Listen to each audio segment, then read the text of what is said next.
To order. Before I continue, let me direct the committee secretary to acknowledge our resource persons for today. Thank you, Mr. Chair. Good morning. Good morning, everyone. For the public hearing on proposed Senate Resolution number 299, entitled Resolution Directing the Appropriate Senate Committee to Conduct an Inquiry in aid of legislation on the plans and programs of different national government agencies on the implementation of Republic Act number 12314, otherwise known as the General Appropriations Act of 2026, introduced by Senator Gatchalian, would like to acknowledge our resource persons. First, from the Department of Education or DepEd, we have Yusek Wilfredo Cabral, Attorney Edson Byron C., Dr. Carmela Oracion, and Director Maria Clarice Ligunas Roque. From the Technical Education and Skills Development Authority or TESDA, we have DDG Galo Glino III, Director Cariza Dacuma, Director Rosalina Constantino, Director Juliet Orozco, and Director Gilbert Castro. From the Commission on Higher Education or CHED, we have the Chairperson Shirley Agrupis, together with Director Alma Patron and Director Rayan Sabate. From the Unifast Secretariat, we have Ms. Violeta Gallo and Mr. John Harvin Bernardo. From the Philippine Association of State Universities and Colleges or PASUC, we have the President, Dr. Tirso A. Ronquillo. From the National Academy of Sports or NAS, we have the Executive Director, Associate Professor Francis Carlos Diaz, together with Attorney Tracy Joy Sangalang Reyes and Mr. Francis Albert Mendoza. From the National Book Development Board, currently present is Director Maria Carolina Tapia, and we are waiting for ED Cherise Aquino Tugade. From the National Dairy Authority, or NDA, we have the Administrator, Attorney Marcos Antonius Andaya, together with Mr. Joshua Lumuntad. From the Philippine Carabao Center, or PCC, we have Mr. Zedishar Sanchez and Ms. Maria Teresa Sawit. From the National Electrification Administration, or NEA, we have Engineer Ernesto Silvano Jr., Professor Romualdo Del Mundo. Last but not the least, from the Department of Budget and Management, or DBM, we have Attorney Tricia Baraan, Attorney Tristan Duane Gonzalez, and Attorney Philoe Visaya. Thank you, Mr. Chair. Thank you very much, Committee Secretary. Thank you. Would like to thank everyone for coming in today for this hearing. Just to put on record, we have already, on the Senate side, we have already convened our conferees, or we have already designated the members of the Joint Congressional Oversight Committee on Public Expenditures, as prescribed under the General Appropriations Act, Section 13 of the General Provision. So, Section 13 on the General Provision calls for the Joint Congressional Oversight Committee on Public Expenditures. So, to trigger this, we have manifested on the floor last January 26, 2026, the members of the Joint Congressional Oversight Committee on Public Expenditures. The members are yours truly, Senator Pia Cayetano, Senator J.V. Arcito, Senator Lauren Legarda, Senator Kiko Pangilinan, Senator Erwin Tulfo, and Senator Bongo. Unfortunately, this is a Joint Congressional Oversight Committee, but unfortunately, the House has not yet convened or designated their members yet. To trigger the oversight hearing, we have filed PS Resolution 299, entitled Resolution Directing the Appropriate Senate Committee to Conduct an Inquiry in Aid of Legislation on the Plans and Programs of the different national government agencies on the implementation of Republic Act number 12314, otherwise known as the General Appropriations Act of 2026. So while waiting for our counterparts to designate their conferees, we filed this resolution to trigger the oversight function of the Senate. So it's inherent in the committee, especially the Finance Committee, to conduct oversight functions triggered by a appropriate resolution. So we triggered that with PS Resolution 299. And today we will be focusing on the education sector. And as we all know, let me just flash on the screen, slide 3.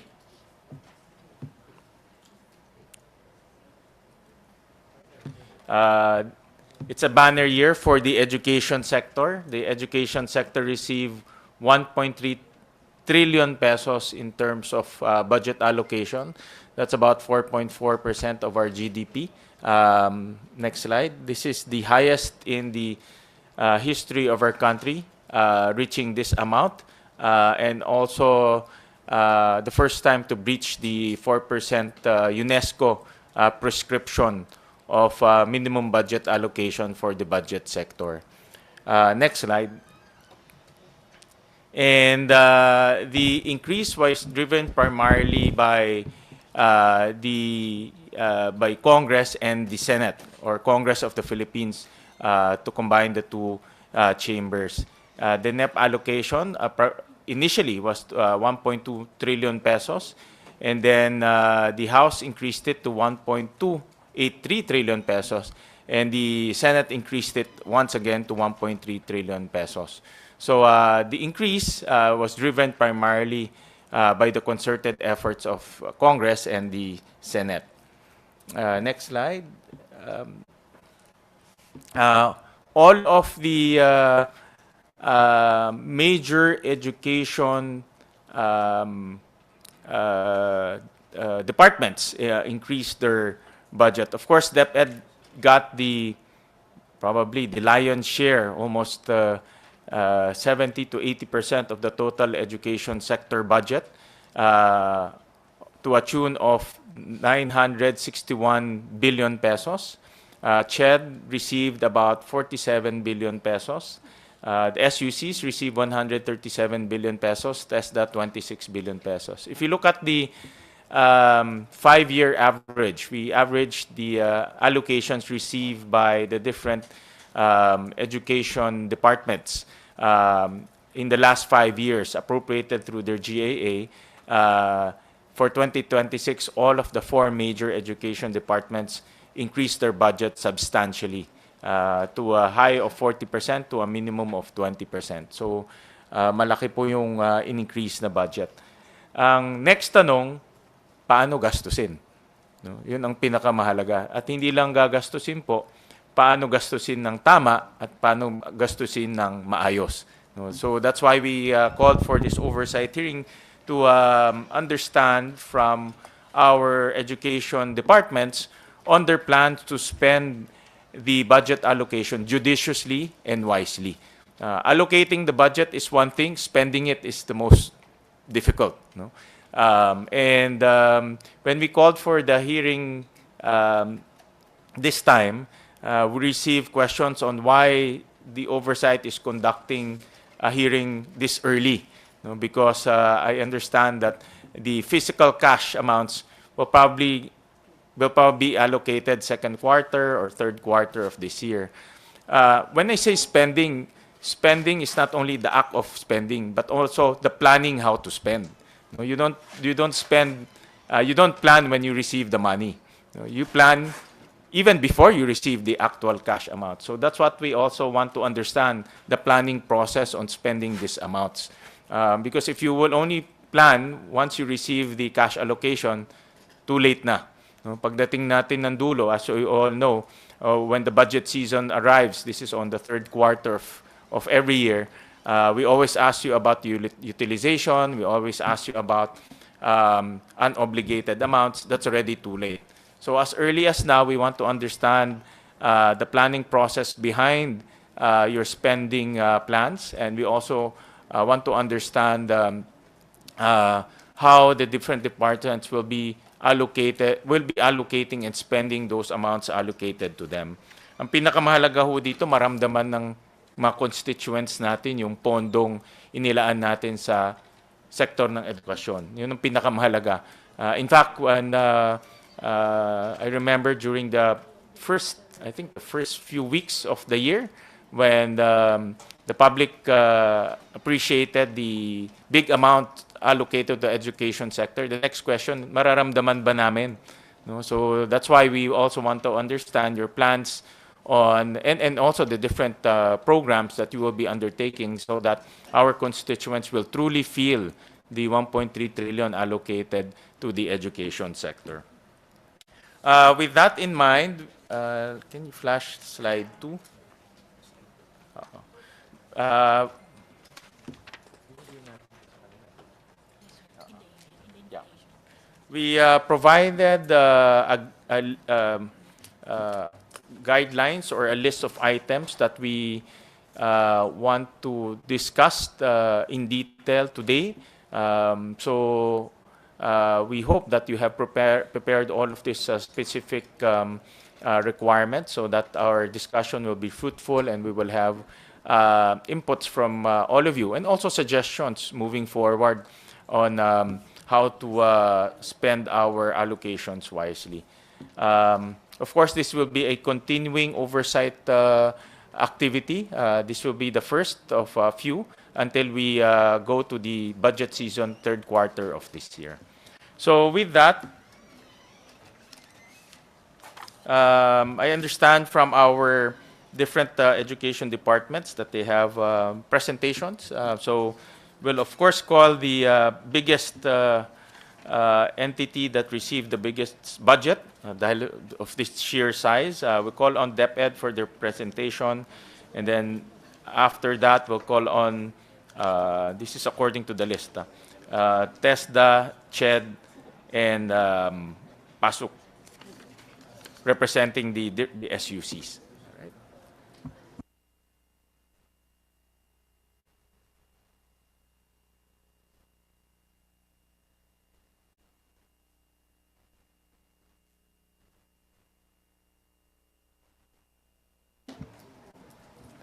Mr. Chair, if I may. Let's go ahead, Yusek. Good morning, Honorable Chair, distinguished members of the Senate Committee on Finance, fellow public servants, and esteemed partners in education. On behalf of the Department of Education, we extend our gratitude for this opportunity to present and discuss the fiscal year 2026 GAA budget today. Today's dialogue reflects our shared commitment to strengthening the education sector and ensuring that every Filipino learner has access to quality, inclusive, and future-ready education. Our presentation will outline the key priorities and reforms embodied in the budget, investments aimed at improving learning outcomes, expanding safe and resilient school environments, supporting teachers, and advancing programs that directly empower learners and communities. Next slide. For the first time, again, the DepEd has been granted a budget of more than 1 trillion pesos. This unprecedented funding confirms the government's commitment to our schools and teachers, and we thank the Senate Committee on Finance for this. Next slide. Beyond the trillion peso headline, our commitment is realized through our priority programs, 8 of which we will highlight today. For the first one, basic education facilities. Next slide. 84.7 billion is allocated to build nearly 25,000 classrooms through the flexibility provision that allows for national government agencies, local government units, and civil society organizations to participate in the school building program. DepEd aims to deliver more classrooms within the year. DepEd has already signed MOAs with the provinces and the cities for classroom construction. Additionally, the SAROs for learning continuity spaces and last mile schools have been released by the DBM. And then furthermore, soon, within the week or next, we will be requesting the SARO for a portion of the new classroom construction. Next slide. Number 2 would be the school-based feeding program. Learning does not begin with books alone. It begins with a healthy body and a nourished mind. Recognizing this, the allocation of 24.7 billion pesos supports the provision of hot meals to 4.64 million learners across the country. By expanding the coverage to all kindergarten and grade 1 learners, this initiative strengthens the foundation of early development where proper nutrition plays a critical role in attention, growth, and readiness to learn. 11.8 billion has been directly released to the regional offices for fiscal year 2026 SBFP implementation, while the remaining amount is for issuance of SARO. Guidelines on the implementation, PSF utilization, and central kitchen establishments are being prepared and are due for release by Q2 of this year, and the national orientation will be conducted within the week.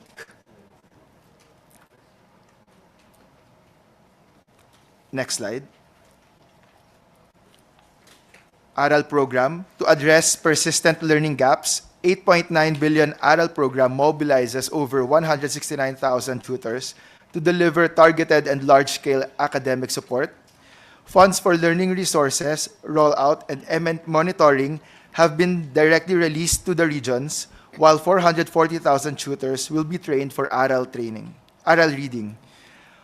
Also, funds have been allocated for compensation of non-DepEd tutors and for teaching overload pay of DepEd tutors. Number 4, textbooks and instructional materials.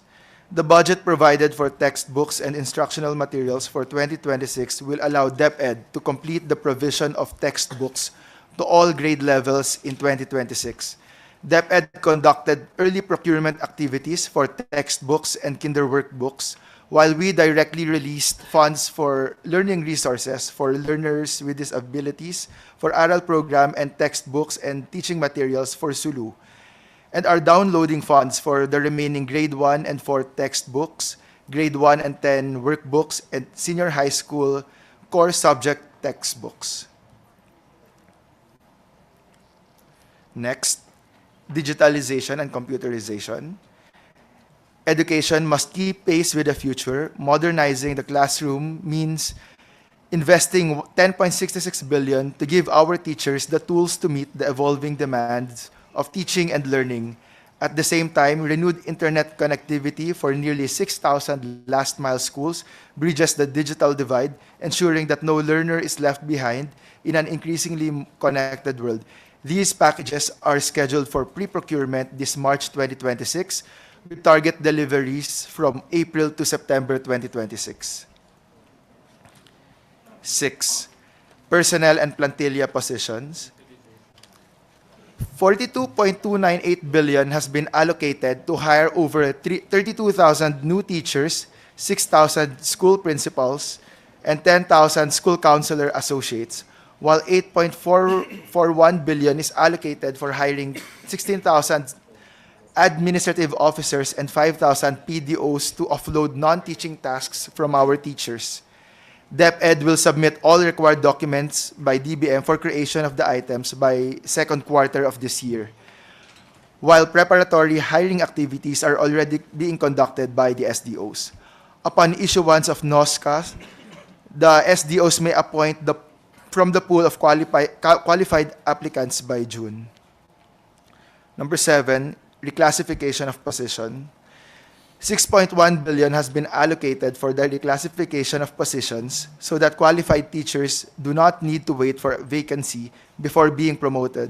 As of March 1, 2026, 23,076 teachers have been promoted through ECP with the passage of RA 12288, or the Career Progression System for Public School Teachers and School Leaders Act. Guidelines are underway for the expansion of career growth to Master Teacher 6 and School Principal 5. Basic education curriculum. Enhancing teaching quality is the focus of our 5.5 billion investment in pedagogy workshops, which would reach 800 teachers nationwide. This allocation also supports 215 library hubs and specialized curricula for work immersion and adaptive learning, providing educators and learners with the resources they need to thrive. Finally, disaster preparedness. With 3.7 billion, we are strengthening resilience in education through early warning systems and mobile emergency learning centers. These investments ensure that learning can continue uninterrupted even in the face of climate and environmental challenges, protecting both students and educators while safeguarding their education. The market survey activities have been conducted for the LCS with the help of experts and procurement activities are set to commence in March and April of this year. Next slide. Just for reference, overall, as of December 31, 2025, the total allotment of DepEd was 879.16 billion, 822.22 billion of which, or 93.51%, have been obligated. Next slide. Shown here is the summary of DepEd's 2026 obligation and disbursement requirements by expense class. The table reflects the financial resources needed to support ongoing operations and personnel commitments as well as capital investments. These figures ensure continuity of services and to enable the department to meet its annual program targets. Next slide. Finally, DepEd will continue to strengthen its transparency and accountability initiatives in order to ensure that funds are spent well, allocated to programs that impact learning outcomes, respond to the needs of our learners and teachers, and address concerns raised by EDCOM2 and our stakeholders. These are being done by ensuring schools and learning outcomes data are available in Project Bukas in the DepEd website. Monitoring and evaluation systems are also in place. Engaging partners in the use of data, research, and evidence for program formulation and design, and finally, leveraging advanced technologies for improved data collection and monitoring. Next slide. I think that's my final slide. Thank you very much po. Thank you, Yusek C. And later on, we'll be drilling down on some of the key programs of the different education agencies. Admittedly, we cannot cover all kasi napakadami if you include the other agencies. So we'll just talk about the key programs, the ones that receive big allocations as well as persistent underutilization of programs. So we'll discuss that later on with the different agencies. We'll do the presentations first, and then we'll go on to discuss the different key programs of the agencies. We'll call on TESDA for their presentation.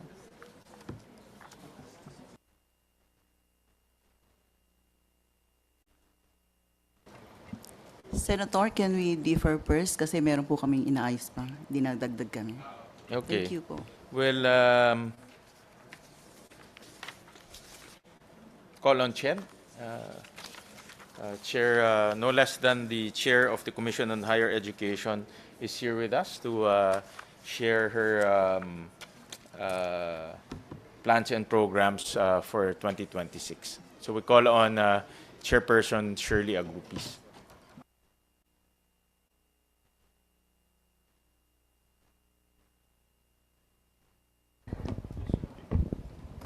Thank you very much.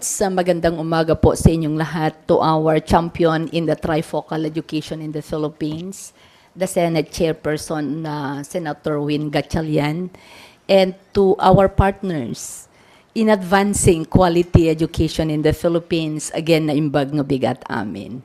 So thank you for this opportunity. I really chose to come to the Senate. In fact, there is a parallel session now in the Congress.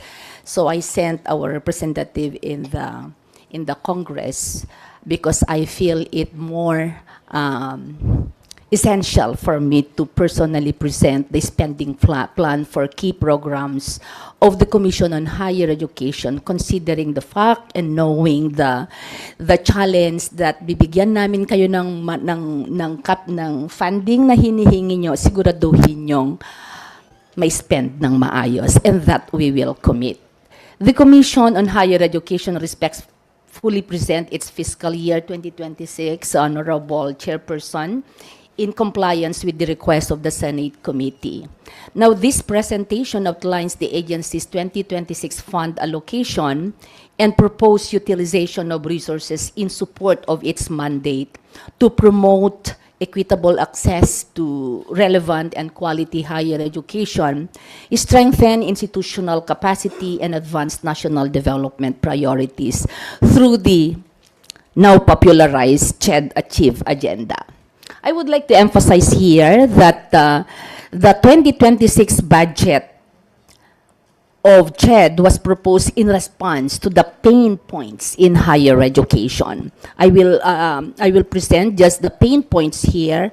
Everybody knows that we have been struggling to address the fragmented education system, lack of demand-driven, nationally coordinated human capital development of a framework, limited mechanism to harness HCI research and innovation expertise, lack of integrated, interoperable higher education data systems, non-inclusive and impactful internationalization programs, outdated organizational structure, governing policies, and weak stakeholder feedback mechanisms. All these are confirmed by the report of EDCOM 2 in their turning point. These are the driver that led TED to come up with the Achieve agenda to address all these pain points in higher education. So the TED's budget trend, can you please move to the second slide, please? The TED budget's trend from 2023 to 2026 demonstrates overall growth with a temporary adjustment in 2025, followed by a substantial increase this year. Substantial exponential increase this year, reflecting intensified government investment in access, quality, and institutional strengthening in higher education. Marami pong salamat. True enough that this is a very special year for the Commission on Higher Education, a turning point indeed, because from 2025 we have a tremendous increase of 51.82%, 26%. So, the Commission on Higher Education, guided by the Achieve agenda now, the TED's framework for the 2026 budget execution, the spending plan aligns resource allocation with the agency's strategic priorities. I will not discuss the details of the Achieve agenda, but what I am emphasizing here, Honorable Chairperson, is that the budget given to us will be allocated to the five major pillars in higher education: access and success, quality and excellence, internationalization, social responsibility, good governance, and management.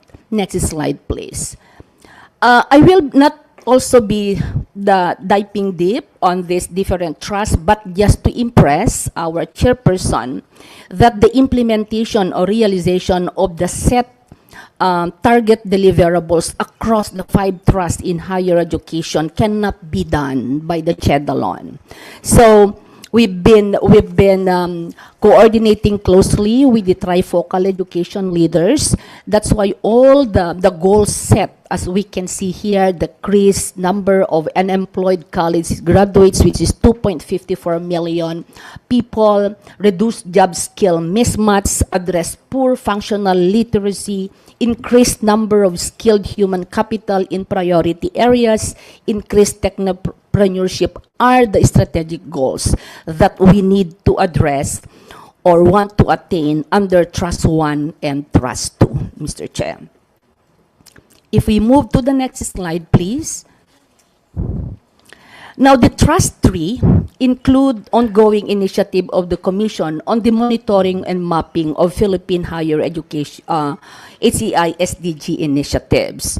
I am strongly presenting this because yesterday I attended the Economic Cabinet Cluster meeting where CHED presented the Focus RDI agenda, which is to address the 11 Sustainable Development Goals. The gist of the presentation is that it is very painful to note that out of the 176 countries who signed for the Treaty on the 11 Sustainable Development Goals, Philippines is hardly at the middle. Why? Maybe because the more than 2,000 higher education institutions in the Philippines may not be harnessed to the fullest. So all the funding that we are directing now for the research development and innovation of CHED, of higher education institution, is directed to the funding of the 17 SDG, Honorable Chair. And on March 10 to 12, we will be having the Higher Education Summit, where all the presidents and representatives from the private and local university colleges will be in attendance in order for us to present this challenge. Because it is our goal to really elevate the status of our country in UNESCO. Next slide, please. And just to entrust for, this is our impact again. Again, this is again in partnership now with the Department of Foreign Affairs by enhancing our established partnership with the different institutions. The goals that we are going to implement here, to attain here, is to really enhance the not only to enhance the global visibility of our higher education institution, but to elevate the global competitiveness of our graduates in the tertiary education. Next slide. Now, let me now go to the 2026 GAA summary. The presentation before this is just to impress that while we got the big slice for the 2026 budget because of the enormous goals set before us under the achieve agenda of CHED, and time is the essence. That's why I presented this in preparation for the 2027 budget requests. Now, let me now go to the details of the 2026 GAA fund that we have received. In total, we receive about 47,521,286,000, broken down as you can see in the slides. First is the regular, and then locally funded. Next slide, please, before you go back. And then go back to the first slide. Now, I want to emphasize here, Honorable Chair, that of the 47.5 billion, 45.3 billion is allotted to Higher Education Development Fund. 95.4% of the total allotted to CHED ay nandun po sa scholarship capacity building. Kaya po medyo pagkataray akong tumawag noon kay Attorney Kat. Ano akala nyo sa CHED? Scholarship agency. Kasi because dumami yung aming imo-monitor, if we maintain the number of employment, talaga pong mag-roller coaster po kami to implement and spend it accordingly.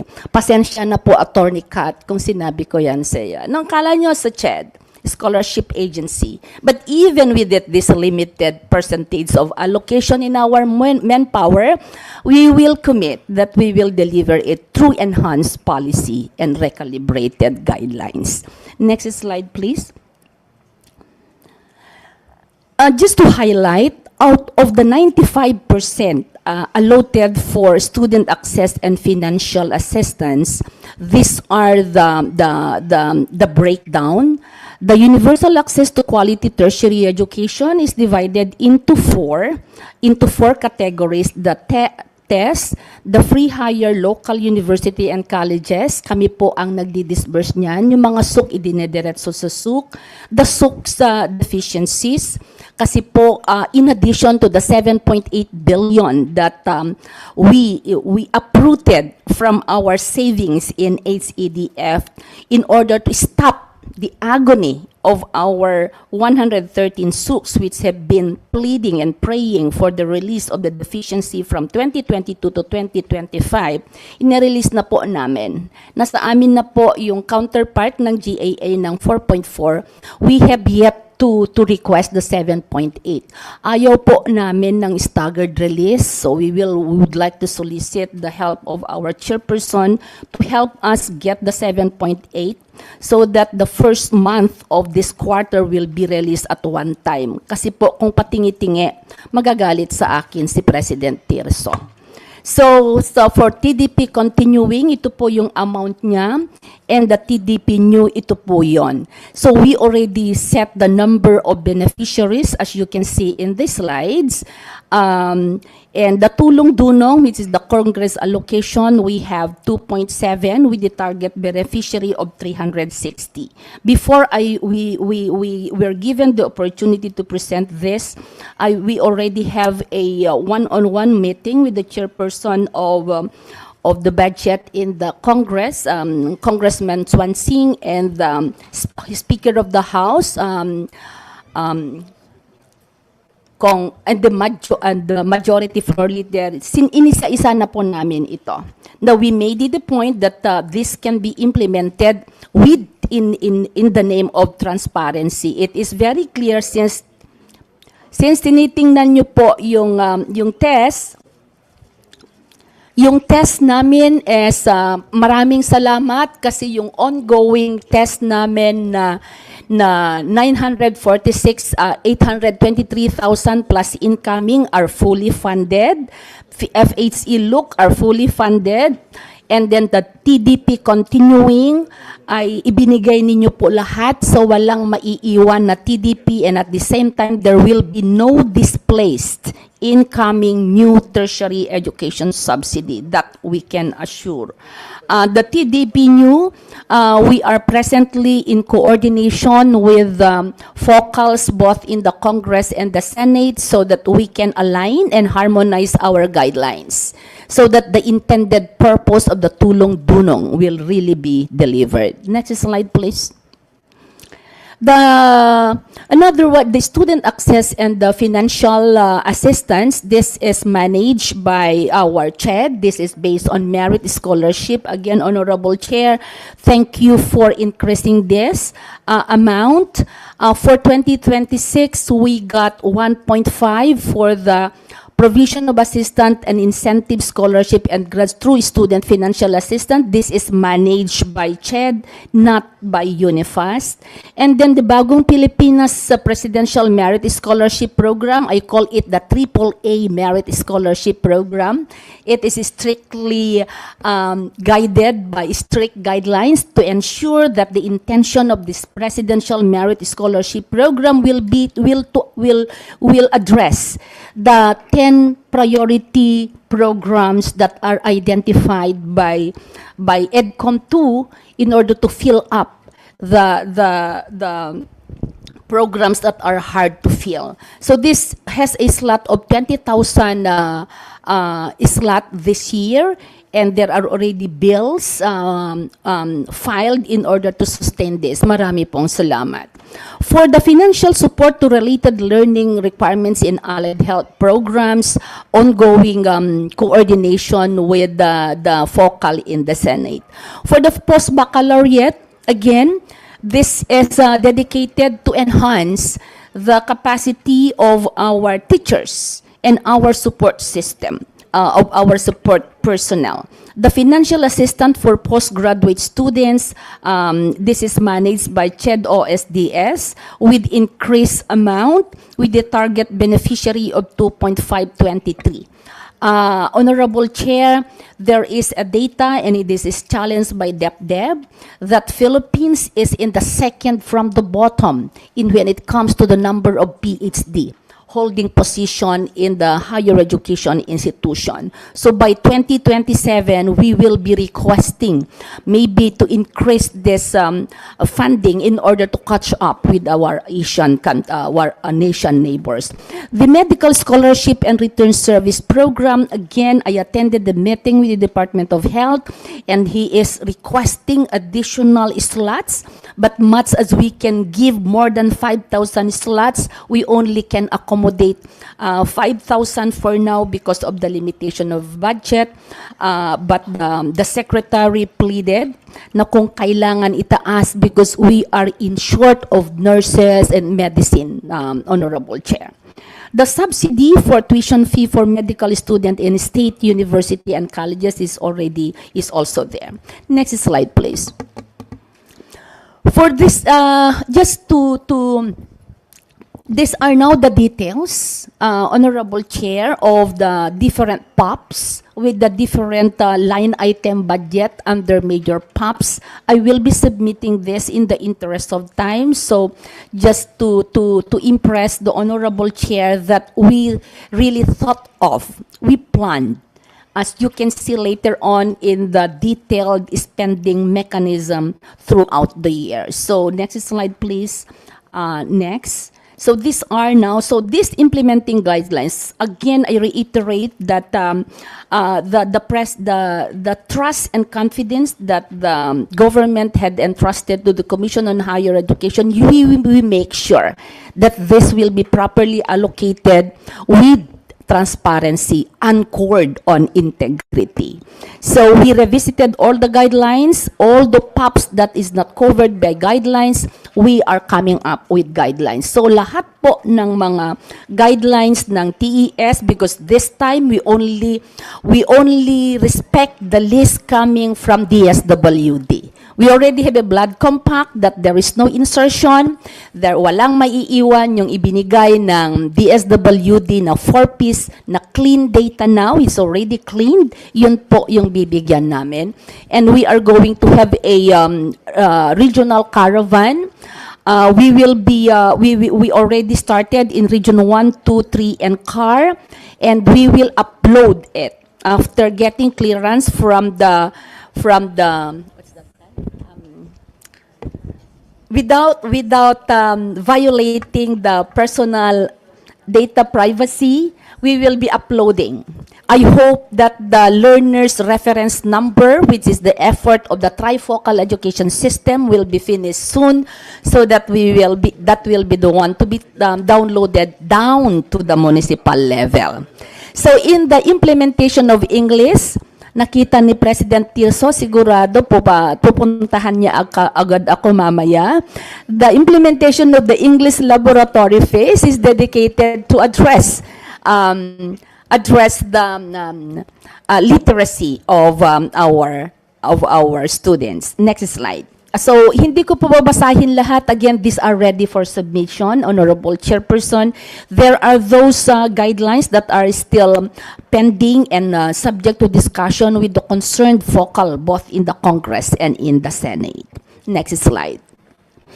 So, for the procurement plan, we also have, we spent several days in order to avoid and increase the BUR of CHED.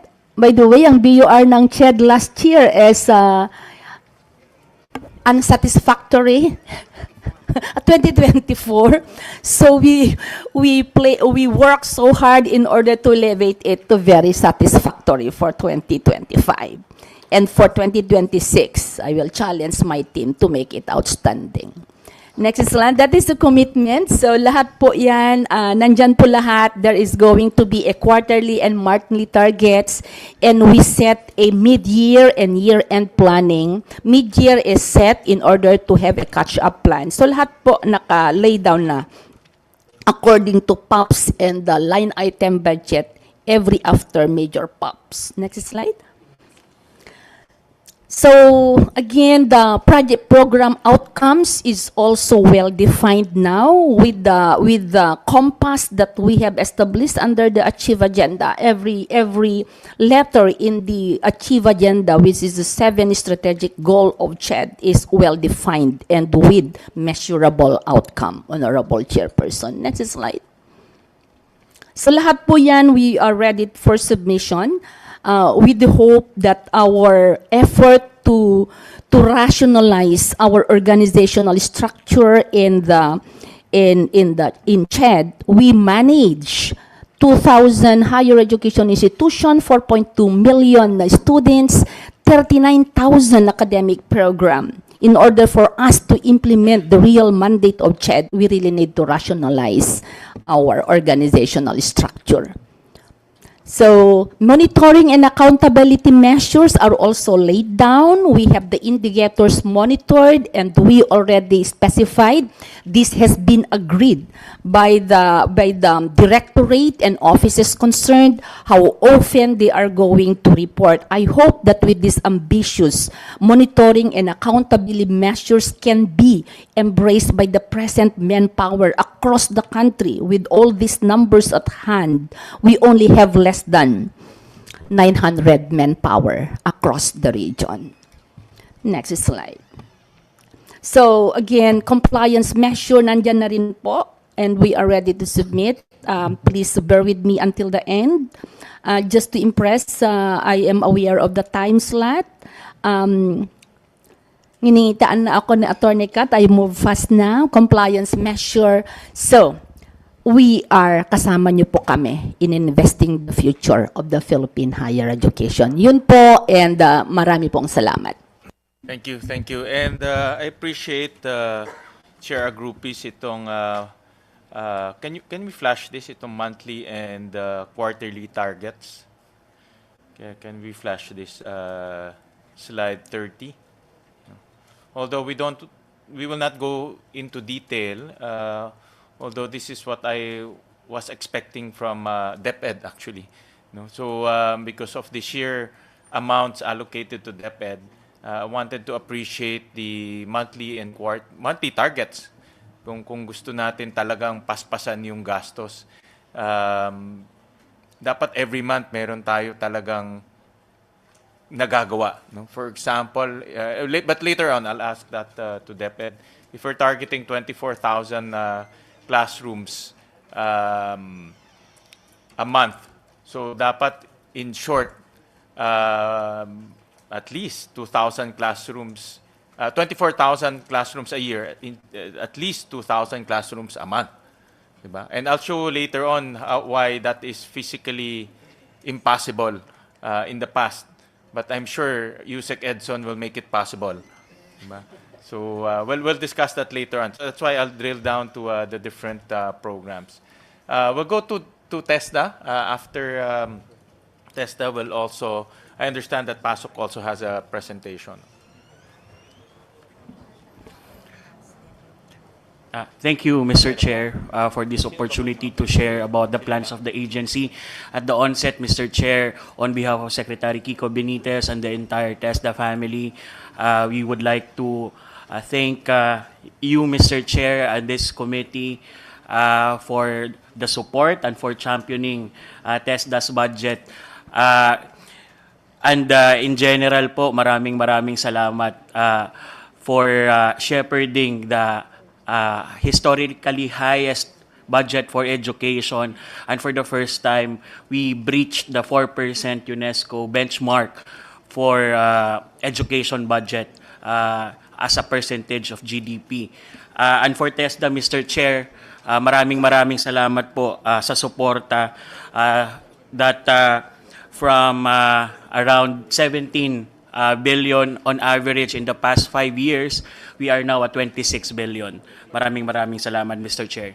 At this point, we could now proceed to the presentation of the agency. Next slide, please. As already mentioned, Mr. Chair, TESDA has the highest budget in its history at 26.06 billion pesos. Again, thank you for the support. Ang breakdown po nito, Mr. Chair, ay 86% for MOE, 12.8% for personnel services, and only 1.1% for capital outlay.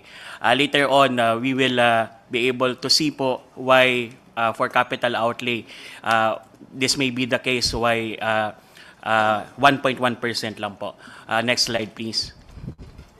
So in terms of breakdown po for our PS, Mr. Chair, for the 3.35 billion budget for 2026 for PS, andito po ang regular PS requirements, ang general management and supervision, at ang administration ng personnel benefits. I will not dwell on the PS.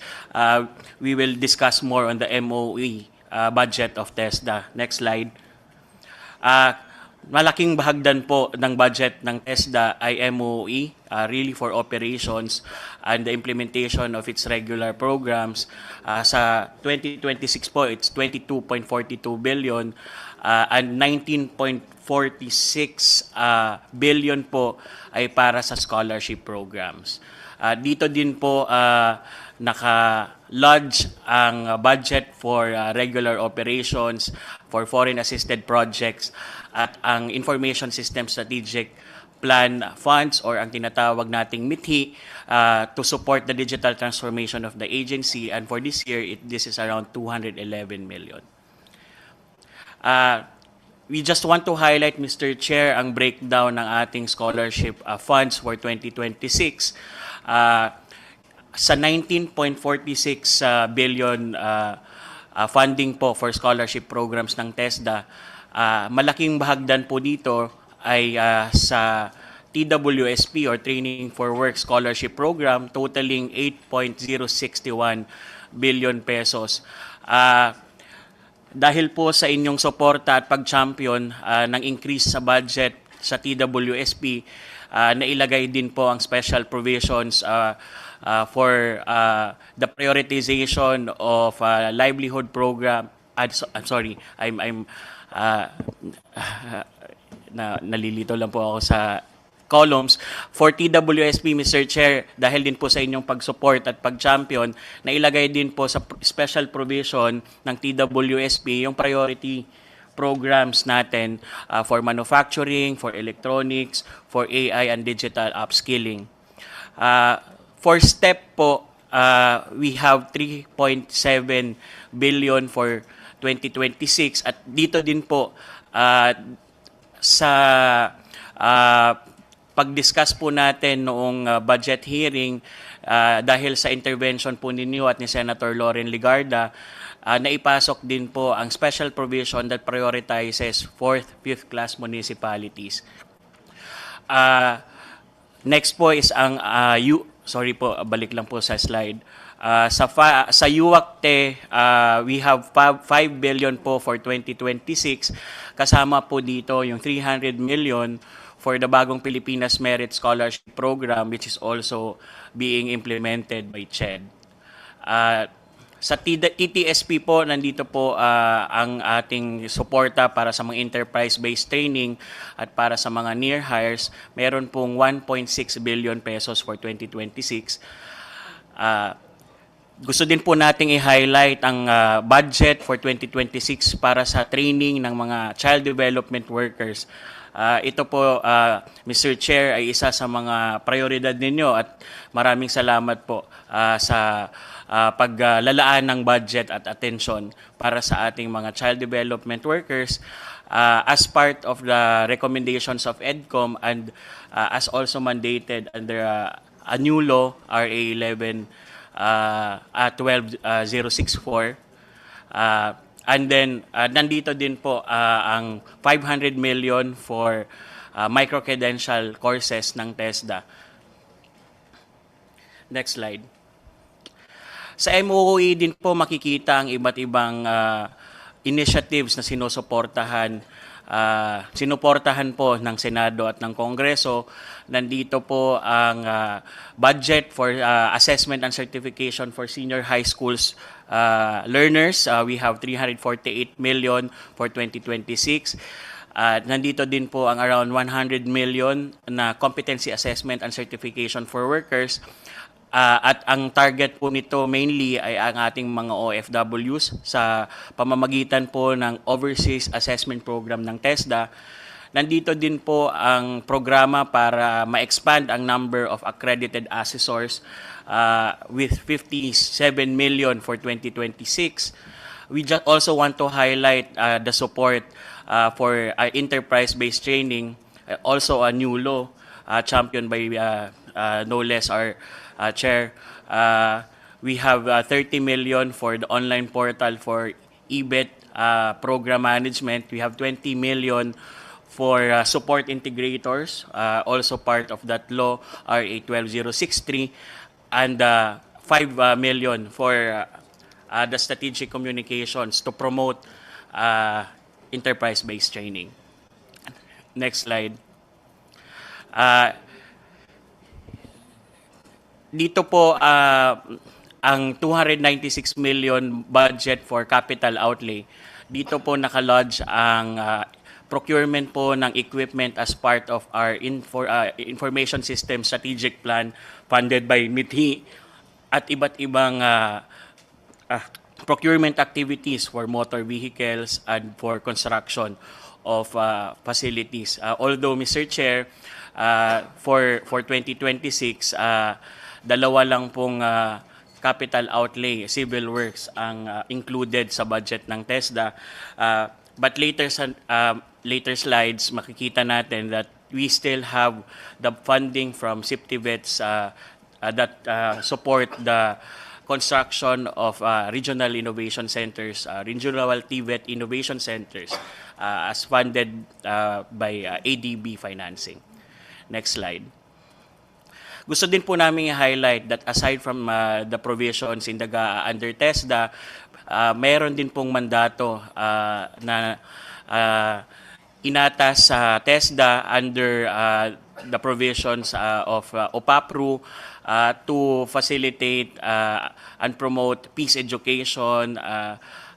Dito po pumapasok ang ating mga programa para sa decommissioned combatants at sa mga kababayan po natin na apektado ng peace situation sa Bangsamoro. Next slide, we also want to highlight isang bagong mandato din po na ginawad sa TESDA under the provisions of DPWH na dapat magkaroon ng programa para sa mga construction workers na maaaring maapektuhan dahil sa pagbabago ng priorities sa DPWH projects. At this point, Mr. Chair, we want to highlight the utilization plan and the quarterly targets for TESDA. Gusto po naming banggitin na sa 26 billion po na iginawad sa TESDA for 2026, around 6 billion po dito ay for later release according to DBM.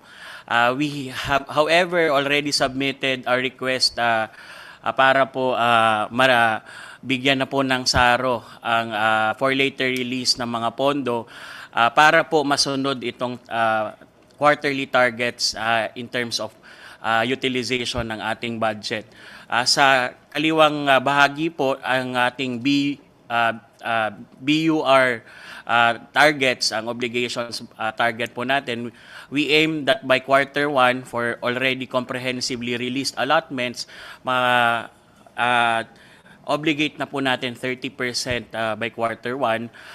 And I just want to highlight that by quarter 3, we are aiming to have a BUR rate of around 78% already, Mr. Chair. This is also ambitious on the part of TESDA because historically, by around September, when we present to the Congress and to the Senate, we are just at around 50% BUR. But for 2026, we are aiming, Mr. Chair, to achieve 78% BUR for those comprehensively released allotments.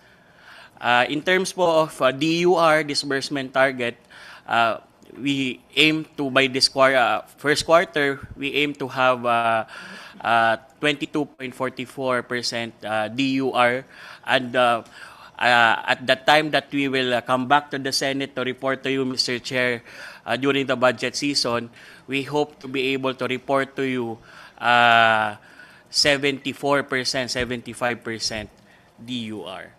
Paano po natin gagawin ito? Ito po ang mga laman ng mga susunod na slides. Ito pong budget for 2026 ng TESDA at ang ating utilization plan at spending plan ay nakaangkla sa value proposition that TESDA will provide training to trabaho. At nakalatag po ito sa 8-point agenda ng ating Secretary Kiko Benitez. Kung meron pong 7-point achieve agenda ang TED, meron pong 8 ang TESDA dahil competitive po tayo. Yes, ma'am. The best yan ba yung the best? The best pa to, Senator, Mr. Chair. At kayang-kaya i-achieve, Chair. Madali po itong tandaan dahil ang 8-point agenda po ng ating ahensya ay A to H, A, B, C, D, E, F, G, H. At ang mga nabanggit po nating mga allocations at allotments kanina ay para po sa 8 priority agenda ng ahensya. Hindi ko na po iisa-isahin. Next slide po.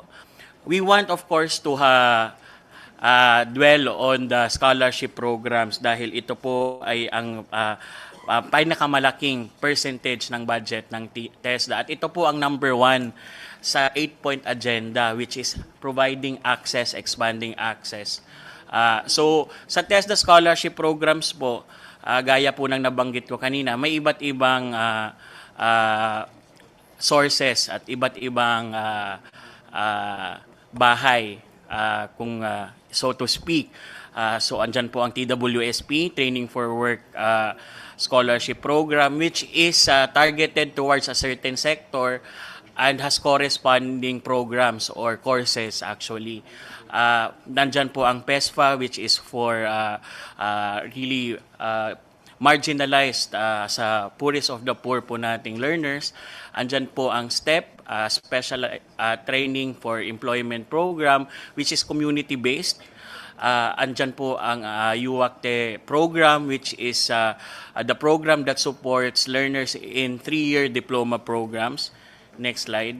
Andyan po ang TTSP, Tulong Trabaho Scholarship Program, which is the program that supports enterprise-based education and training, upskilling and retooling of the workforce. We have a new, very dedicated program for child development workers to support the professionalization of teacher aides at daycare centers and child development centers in the country. This is pursuant to RA 12199 and as championed by the chair. And lastly, the 500 million that I mentioned for micro-credentials, we call it LEAP, Lifelong Employment and Advancement Program. This is for the programs or courses that will micro-credential courses that will address the skills gaps of near hires. Next slide. We also have scholarship programs with partner agencies as mandated by other laws. We have the RCEF, RAESP program as part of the provisions of the Rice Tarification Act. This is co-implemented with DA. We also have the CFSP, co-implemented with the Philippine Coconut Authority. And we also have Chuper Scholar with the DOTR. Kanina po nabanggit natin yung special provisions under OPAPRO and DPWH. Ginagawa na din po ito ng implementing guidelines, joint implementing guidelines with the partner agencies. Mr. Chair, sinama lang po namin just for the consumption of the body, ano po ang laman ng mga scholarship programs natin, ano po ang inclusions. Kasama po dito yung skills training, kasama po dito ang assessment, at meron pong allowance o tinatawag nating training support fund. Next slide.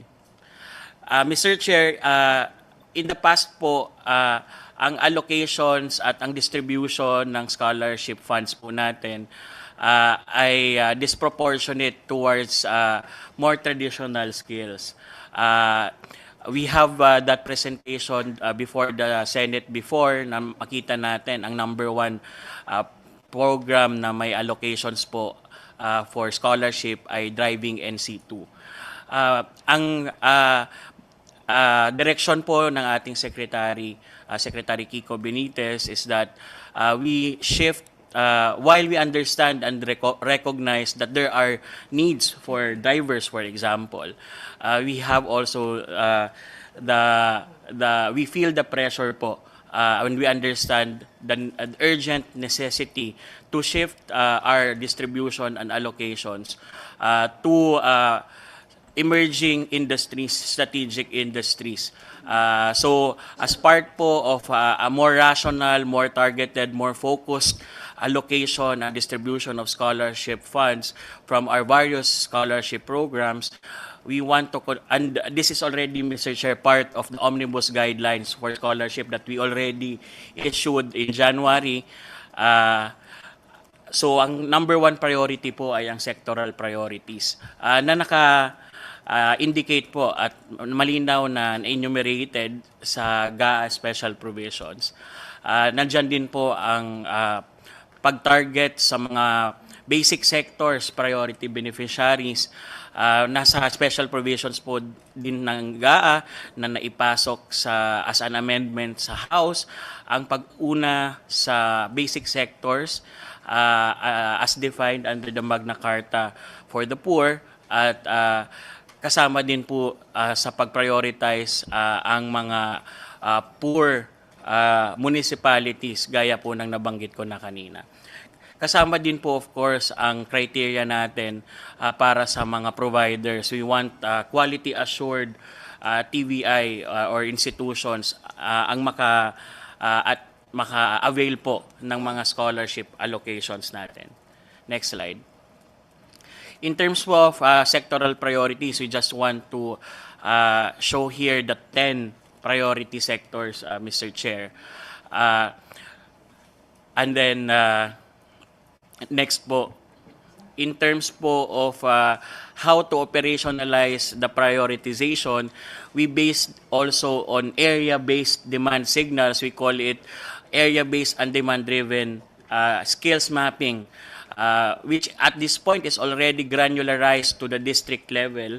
So, mas makita po natin ano talaga ang pangangailangan, ano talaga ang relevant na skills, ano ang skills needs and skills gaps in a particular area at yun ang mabigyan natin ng suporta. Next slide. In terms po of target beneficiaries, kanina napahapyawan ko na po, but we are also delineating and clearly identifying special clients and sectors that will be prioritized under the different scholarship programs. Kanina po nabanggit ko sa TWSP, these are for we are orienting this towards low income learners, and then for STEP, these are for the basic sectors, and for 4-piece beneficiaries. PESFA are also for poor households. UWACTE is for diploma program learners. But as part of the commitment to the Bagong Pilipinas Presidential Merit Scholarship, Mr. Chair, meron pong portion ng UWACTE ang para sa maaaring middle income but deserving students. Sa TTSP po, babanggitin ko lang po ulit na para po ito sa mga NEET but also for those in-service workers that might need upskilling, kaya po oriented ito towards enterprise-based training. Hindi ko na po iisa-isahin ng iba. Next slide. Lastly po, as part of our rationalization of allocations, we want to apply this criteria for our institutions, Mr. Chair. So dapat po compliant sa mga quality assurance audits, kailangan pong malinaw ang absorptive capacity, and dapat po aligned sa regional and provincial skills priorities. Next slide. Ito po ay iba pang mga criteria that we established as part of really quality assurance process natin for our institutions. Next slide. So Mr. Chair, ito po ang rubrics for the determination of the eligibility of institutions that will be able to avail of the scholarship allocations natin. Makita po natin, seryoso po tayo in terms of the relevance of the skills training that they will provide to economic situation and labor demand signals po. Kaya po 30 points ang binibigay natin in terms of ano ba ang pathway towards employment ng mga scholarship programs na ikakonduct. Ito po ay pagtalima sa direksyon ng training to trabaho ng TESDA. Next slide. Mr. Chair, kanina po na-highlight natin na for 2026 maliit po ang budget ng for capital outlay ng ahensya. Tinitingnan po namin ito baka dahil nga po may malaking pondo under SIPTIBETS, which is the ADB funded project ng TESDA. But already, Mr. Chair, we are accelerating utilization of the funds under SIPTIBETS. Next slide. Meron pong kaming targets din po at quarterly targets in terms of civil works, how to utilize the budget for civil works, which is around 80% of the SIPTIBETS budget. Next slide. Next slide. Dito po dinidetalye natin, Mr. Chair, yung mga regional TVET Innovation Centers na already awarded and for award this quarter 1. Gusto na din po nating simulan dito po sa bandang dulo yung procurement ng equipment for IT but also for the training equipment na ilolocate po sa mga innovation centers na ito. Ang direksyon po ngayon ng ahensya ay kung pwedeng mag-simultaneous activities, procurement activities na din po para sa iba't ibang components ng SIPTIBETS. Ito, Mr. Chair, ang procurement plan in terms po of the other capital outlay items for 2026, which includes, as I mentioned earlier, the procurement of equipment for our information systems. Meron pong mga computer units na kailangang bilhin. Meron din po dyan ang starter toolkits under STEP, motor vehicles, at iba pang equipment para sa Skills Olympics or skills competition that we conduct every year. Next slide. Mr. Chair, nahuli lang po, but ito po ang targets namin for scholarship. So sa 19.4 billion po na budget, mayroon ba dyan ang yung per quarter? Yung next slide. So ito, Mr. Chair, ang per quarter po na spending plan and utilization plan for our scholarship funds for 2026. Hindi ko na po iisa-isa, Mr. Chair, but we will submit also the sheets for this, Mr. Chair, for your perusal. Alright. Yan na yun.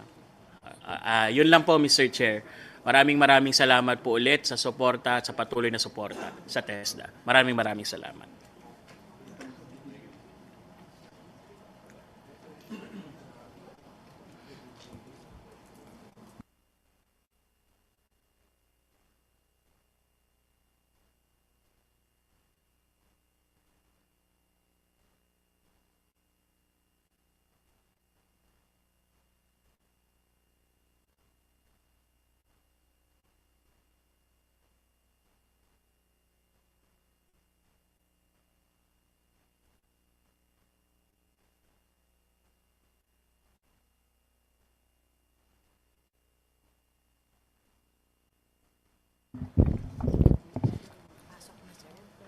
Yes, pasok.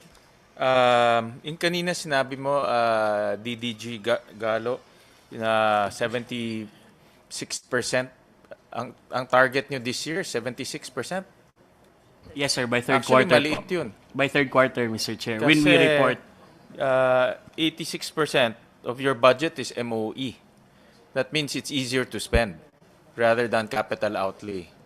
Diba? Unlike classrooms, takes time eh. Ang MOE, which is scholarship, cash ka agad yan, bigay ka ng bigay ng pera eh. No? So, dapat mas mabilis talaga yung utilization. No? So, we'll talk about that later on. No? But my point of the matter there is, if it's MOE, the utilization should be faster. It's just the admin side lang is a problem, meaning choosing your scholars, making sure that your scholars complete the sessions, kasi may mga dropout rin, di ba? So, that's the admin side. But in terms of utilization, it's faster than capital outlay. No, that's the advantage of TESDA. So, unlike sa classroom, takes time eh. Talagang, ano yan, pahabaan ng pasensya. We'll go on Pasok. We'll call on Pasok for the presentation. Good morning, Mr. Chair and members of this committee. May we ask the Secretariat to place on the screen our submitted deck. Mr. Chair, will be presenting the highlights of budget given to SUCs this year, 2026. In the next slide, before I proceed with my presentation, Mr. Chair, let SUCs express our deepest gratitude to the entire Congress for the support given to 113 SUCs. And as we are mindful that is the effort of the entire Congress, let it be put in the record that it's the leadership of our chair, Sherwin Gatchalian, the Senate Committee on Finance, that strategically ensured that all SUCs will get a budget for our capital outlay. As you mentioned, this is the year with the highest budget for education, and I can say, as we say, this is the golden year for education. And expected of us is to have the golden harvest. And because of the budget that you gave us, the Congress gave us this 2026, we ensured that in SUCs, the pre-higher education continues uninterrupted. SUCs remain accessible to poor but deserving students, and our institutional capacities are strengthened because of this increased budget for 2026. And definitely millions of Filipinos of family benefited. In the next slide, I will forgo this slide. I will go back to this slide later. Next slide. As mentioned, this is the year where SUCs got the highest budget. Since 10 years ago, this year, 2026, we got 137 billion peso. And compared to our NEP, we got 9 billion increase as we compare that with the NEP and the GAA for 2026. So we increase in capital outlay, in MOE at the same time. For capital outlay, we got an increase of 64.88%, the highest so far, Mr. Chair. And thank you for your efforts. In the next slide, the snapshot, no? As mentioned, we have the 137 billion budget, or almost 138 billion, Mr. Chair. This will surely benefit to more than 2 million students and more than 100,000 faculty and staffs and more than 55,000 contract of service and job order workers in all SUCs in the country. In the next slide, the current budget 2026 have the following salient features. We are thankful that our deficiency for pre-higher education will be paid this year. And of course, through your efforts and benevolence of CHED, and I hear very loudly that the CHED chair is asking if we can pay in full this deficiency. Take note, Mr. Chair, this was a deficiency 4 years ago. And with the further payments for 2026, if we make it installment, it is deferred installment. or deferred amortization. So that we can program properly our deficiency we wish to be paid in full. Sana po wag na namang i-staggered. Baka abutin pa ito ng next year. And we would like also to recognize the efforts of Congress, the efforts of both the houses of Congress in ensuring a special provision to avoid this deficiency, a special language in the special provision that says that the allocation must be based on the projection of our enrollment in SUCs, not to be based in 2 years data that we have. And I think in previous years, that's the source or the cause of deficiency. The allocation was based or reference from what's the available data, which is very illogical, Mr. Chair. So thank you that you're able to provide proper language in the special provisions, that the allocation should be based on the projected enrollment by our SUCs. So the 12.3 billion deficiency, the 7.8 billion, we are thankful of TED for allowing HADF, unused balance, to be used in payment of this deficiency. And the 4.48 billion will be from the UAQTE as allocated. Wala bang taga-DBM dito, Mr. Chair? Sana Time taga-DBM, so later on So we are hopeful that you will pay this amount to due to SUCs. This is not new for 2026. This is payment for 4 years debt, Mr. Chair, to emphasize.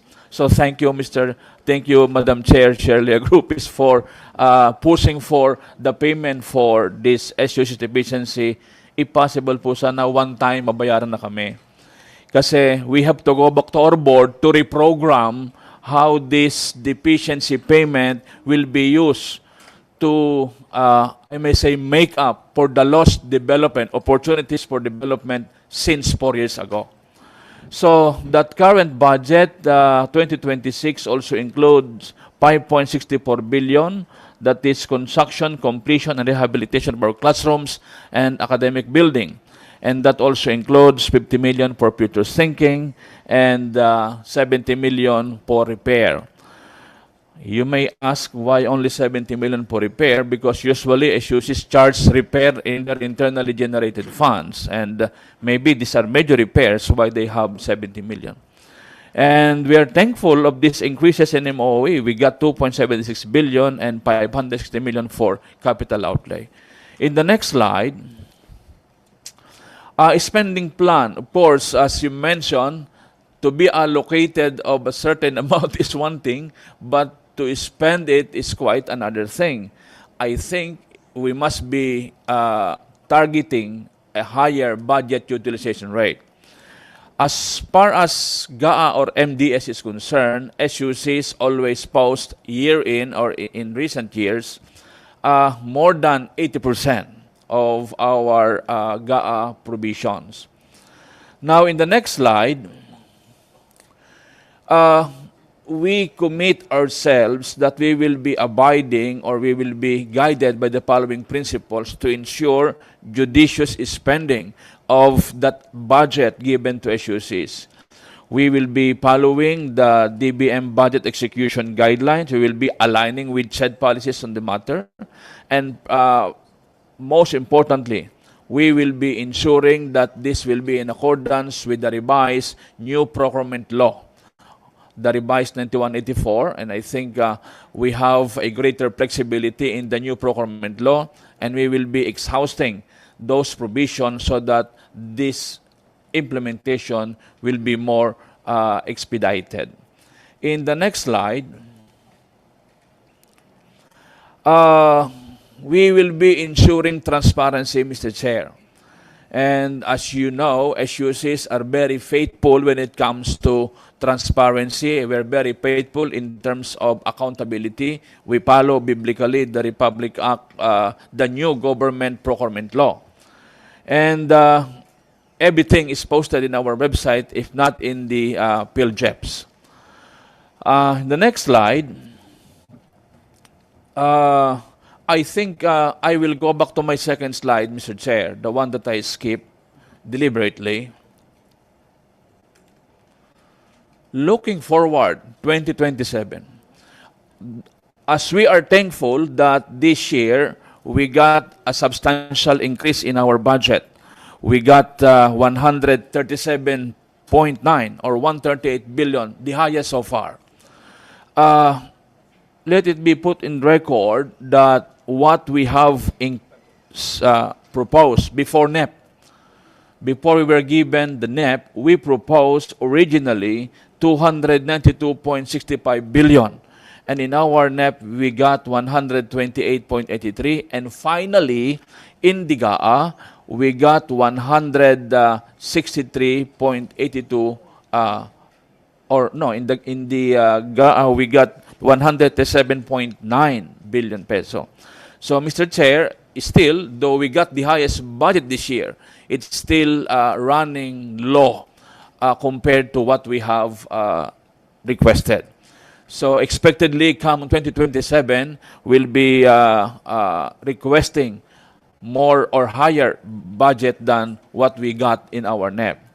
It's just so unfortunate that year in, year out, when NEP is released, we got, I think, almost half, no?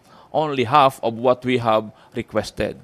So, what we are now getting from the government is not reflective of the true cost of education, for the matter. So, Mr. Chair, if we go back, please go to the last slide. Prior to thank you. Okay. Mr. Chair, we commit that out of the budget given to SUCs by the government, to strengthen our capacity, we commit to fulfill, to achieve these mandates in the four view of instruction, research, extension, and above all, public service. We will ensure that every peso delivers impact. Thank you very much, Mr. Chair. Thank you very much, Pres Tirso. I know that we still have other presentations, but we'll go to the major education agencies first before we call on the other agencies. The other agencies are actually part of the major programs of the four big education agencies. So we'll go back to DepEd, and I just want to drill down on the classrooms, Yusek Edson. Let me just flash on the screen the classroom. Slide 18. 18. You mean 12, sir? Ito. Ano ba yan? 15 pala. 15.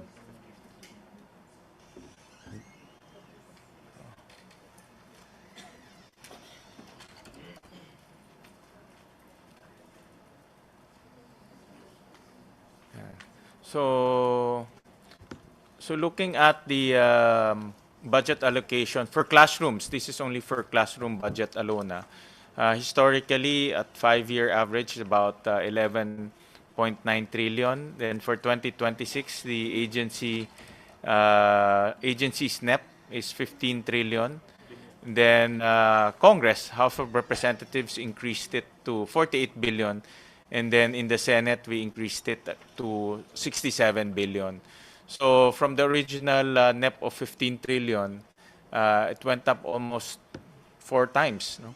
To 67 trillion pesos. This is only for classroom construction. So, and then if you look at classroom repair, this is slide 17. 17. Yan. Ganun rin, ang NEP is about 6.1 trillion. House of Representatives and the Senate also increased it to 7 trillion. So, billion, not trillion. Sorry, billion pala, billion. Lilito na ako sa trillion, billion. Billion, no? Billion. So if you combine classroom construction plus classroom repair, that's about 74 billion, more or less mga 75 billion. The problem is this one, slide 16, is historically we have a poor track record of building classrooms. In 2025 might not be as updated. So ang target for 2025, let's say, is 5,000 classrooms. I think ngayon, ilan na ba? 99? 99 classrooms. So as parang zero na rin yun, Yusek Willie. No? So in 2024, 6,800 classroom, but ang na-construct, 2,500 classrooms. In 2023, ang target, 5,100 classrooms. Ang na-construct, 3,900 classroom. And if you look at the years, even 2, 3, 4, 5 years down the road, nagko-construct pa rin using the same budget. No? Ganun ka-delay. Ibig sabihin, budget for 2023, if you look at the budget for 2023, pero nagko-construct pa rin siya 2025. No? So it's 2 years delay, in other words. So, yung 75 billion for construction and repair, napakalaking awayan at bate because of this track record. Maraming legislators are not in favor for increasing the budget if we cannot spend it. No? But I know the need. No? Being the former chairman of the Basic Education Committee plus EDCOM, I know the need. And if we don't put the money, we will not forever fulfill the need. So we have to, at one point, fix the problem of implementation. It's not a problem now of budget. It's a problem of implementation looking at the track record. So my question to DepEd is, now we have a banner year, sabi nga ni Dr. Tirso, golden year for the education sector. How will you spend the 75 billion pesos in 12 months? No? Because we don't want this to recur again. Yung ganitong nakikita niyo na 2025, 99 classroom out of the 5,000 classroom. Pag maulit yan in 2026, if you look at 2026, 24,000 classrooms ang target. Meron pa kayong carry over sa 2025. May carry over pa sa 2024. So, aabot yan, tingin ko, more or less, baka nasa 30,000 classrooms ongoing, no? New and ongoing. So, how do you now assure us that at least itong 24,000 mag-umpisa at matapos maybe a year or a year and a half, at least man lang mag-umpisa, 'di ba? Yusek Willie. Kasi yung sa 2025, iba dyan, hindi man lang nag-umpisa eh. No? Hindi man lang na-groundbreaking. No? Wala man ribbon cutting. No? So, in 24,000, at least man lang mag-umpisa. So, can you give us a detailed explanation on how you plan to execute the 24,000 classrooms? Thank you for the question, Mr. Chair. Siguro ako medyo general lang ba kasi Yusek Willie mas alam yung details, no? But in the previous years po, as you would know, we are strictly limited to DPWH, and maybe for one reason or another, classroom baka mas hindi na prioritize as opposed to other infrastructure projects of the government. But now in 2026, we're spreading this out across multiple LGUs, governance levels also. So may provinces na po tayo, meron po tayong mga cities. So hopefully kung mas maliit ang number, mas kaya na po sana nilang maipatayo na to. So far naman po, lahat ng nakakausap naming LGUs, they're saying that they have the capacity, that they've been able to build classrooms before. And sinasabi nila na, yun nga, they're looking at, siguro, at the minimum, siguro 6 months, parang ganon, na classroom construction. So with the smaller number po siguro, hopefully mas ma-achieve po natin yung gusto natin. And as you've mentioned, while we're talking about 24,000 classrooms, we don't really necessarily expect all 24,000 classrooms by the end of the year. But a lot of those should be starting already by this year. Yun lang po, meron lang pong onting technicalities on the classroom construction because the entire budget is for later release. So we have to request the allotment from the DBM. So right now, as I've mentioned earlier, probably within this week, we would be requesting already SARO for, let's say, a little less than 20 billion for the classroom construction. So para maging ready na po sila, pagka procure nila, we can transfer already the funds needed for them. Yun yung parang structure na ginagawa po namin.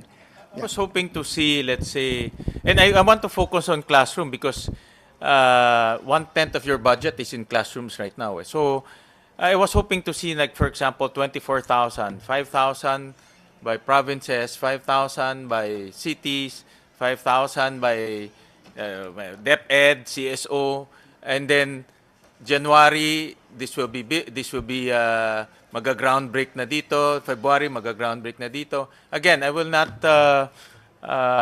be too optimistic to see na matatapos yan within the year, but at least man lang maumpisahan.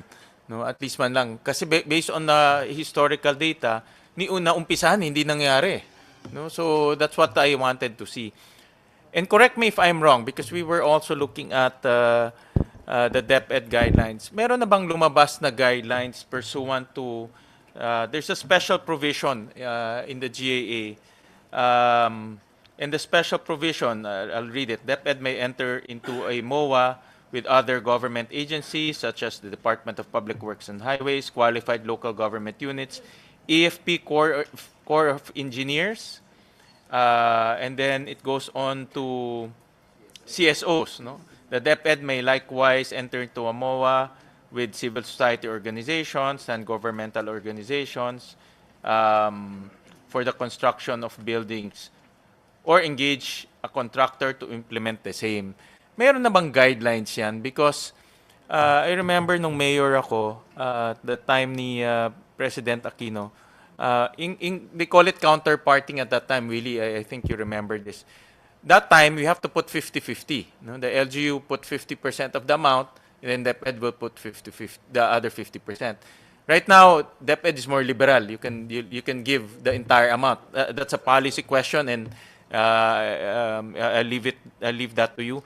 But I remember during that time, the guidelines were very clear. No? For example, merong cost of ang DepEd nagbigay ng prescribed cost per classroom. No? And then, ang LGU, dapat within that cost lang. Pag lumampas ka dyan, sagot na ni LGU. No? And then, there's also a quarterly report on how the LGU is spending and constructing. We were looking for those guidelines to signal to the LGUs on how to construct. Meron na bang ganun? Because I know may MOA na. Pero alam ba ng LGU kung paano magko-construct at paano ili-liquidate? I would assume may liquidation process rin to. No? Paano ili-liquidate yung pondo? Because the reason why I'm asking, that will trigger the massive construction at the local level. No? Mr. Chair, for the CSO guidelines, actually, kaka-present lang din po ito sa MANCOM namin just 1 or 2 weeks ago. So meron na pong draft. We're just routing it for final review and then signature of the proper individuals. But otherwise, meron na po kaming guidelines na ready na po yan soon. Magkakaroon na accreditation process and then before the CSOs can join. Right now po, we're looking at CSO implementation for the last mile schools po. Dahil yun din po yung nakita namin na yung mas gusto nilang i-implement, yung mga last mile. So, we'll try it out there first po. With regard po dun sa LGUs.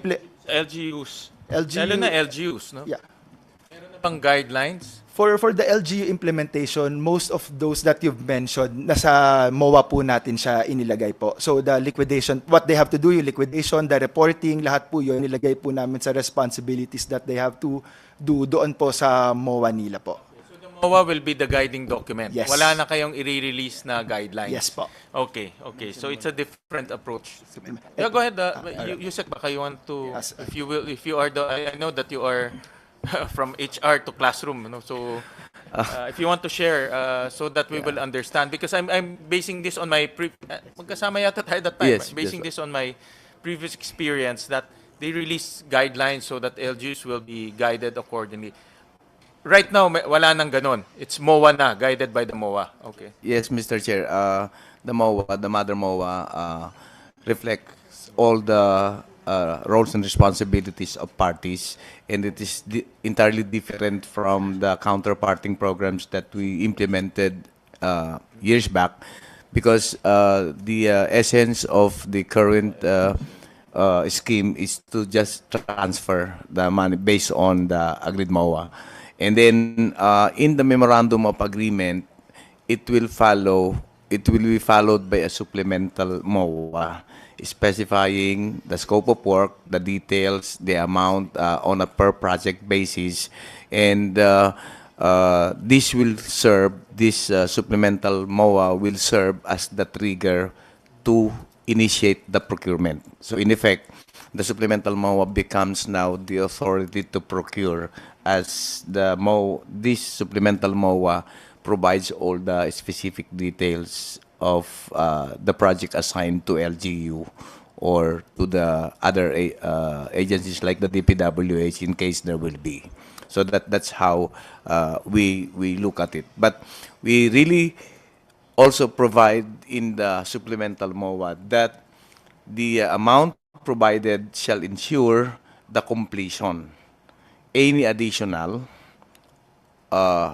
in the program of works that may be initiated and within the minimum performance standards shall not be at the cost of the department. So kung ano yung binigay, yun na po yung kanilang gagamitin. That's how we specify that in the MOA. And did you specify also the time frame in which they should complete the construction of the classrooms? Given, Mr. Chair, that there are typologies of the scope of work as submitted, so we're expecting that the timeline for the construction would be different for a 1 to 2 story classroom building to multiple stories.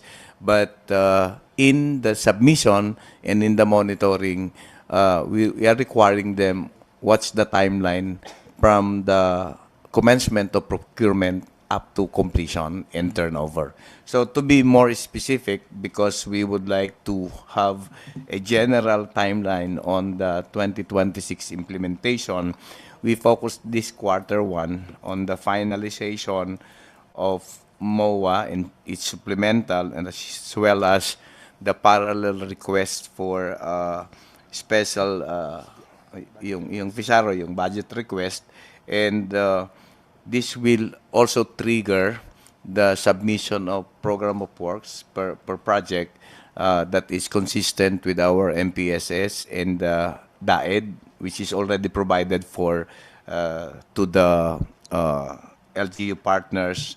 And in Q2, we're expecting that the processing of funds and commencement of the construction up to Q3, having the full implementation. And for Q4, hopefully, we can have at least 1 or 2 story classroom building being transferred or inaugurated. That's how we see it, the way we would like the classroom implementation be done. So the mechanism here is the funds will be downloaded to the LGUs, correct? We call it transfer Transfer. instead, yes. Transfer because we to the cannot simply LGUs, download. and the LGUs will undertake the construction. And then the first MOA, I understand, is more parang parang intent siya, tama ba? A mother MOA, Yeah, general. parang letter of and- intent, parang ganyan, no? And then specifying all of the roles, but the subsequent, the supplemental will have the details. already. Okay. And when will the supplemental MOA be issued? Because I think that is the more important MOA. No? Signing of MOA will commence the supplemental this quarter already. No, it's starting this because First all quarter. yes, first quarter we'll be starting with the first batch simultaneous with the SARO request, so that upon signing of the supplemental MOA, while we are awaiting for the SARO, they can commence with the procurement. So per LGU, will specify, let's say, how many classrooms they will be building, which schools, and then the amount that will be transferred. Of course, including the, I guess, the prescribed time frame. No? Sir, it will be in tranches. It's not a one-time transfer of fund. So it's going to be under 50, 30, 20. And it's going to be RTA, Okay. resolution to award, so that wala nang suklian ba? Wala nang balikan kung if you're given 50 million and bidding is about 45 million, then the 45 million will just be downloaded on the scheme of 50, 30, 20. Okay. So there's no more liquidation. Yeah, In other words, there's It's still liquidation, but the liquidation would be based on RTA amount and as well as the utilization of the first tranche to the second tranche and so on. Okay. And like I said, I was hoping to see some details on that. Just submit to the committee a detailed breakdown on how you plan to execute the 24,000. Like I said, no, if you, I know that you had signing with provinces, cities. Will you also sign with municipalities or up to province lang? That's the decision that should be coming later, because we would like to manage first what has been agreed already with the province in the cities, and then some other programs under the Basic Education Facilities Fund is also going through certain discussions at the EXECOM level. There's already amounts per province, per city. Meron na bang, let's say, this city will have this amount, province with this amount. Is there a breakdown already? The indicative amount, because our master plan is still the basis where the LGUs and other stakeholders are getting the list. So when we say that there is a shortage in a particular school under that city, it already specifies the scope of work, and we have an indicative amount of how much can be transferred to a certain city. Okay.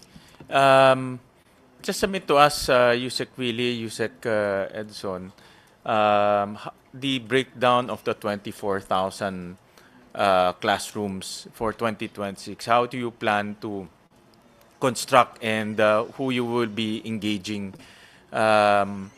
Do you also plan to engage DPWH for this, for 2026, or it's all purely LGU driven?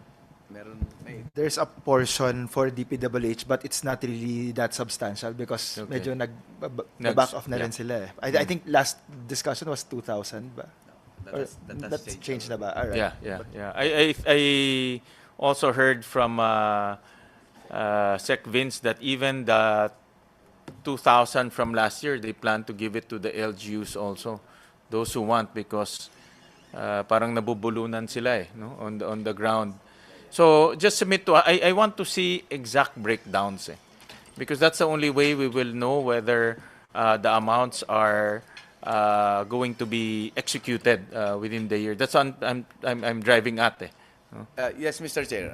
Once we have the final list of all the projects, we already have identified what project will be implemented by this province, by this city, and so on. And we can provide you with that list. We're just still finalizing. When that. when do you see fulfilling that list? It's dependent on your supplemental MOA, but when do you see that yung buong 24 at least majority of that naka-breakdown? Yes, by the middle of quarter 2, I think we can have at least 80% of that accomplished already. For the new Mr. Chair. For the new construction. And in the interest of transparency, will the MOA, both the initial and the supplemental be published?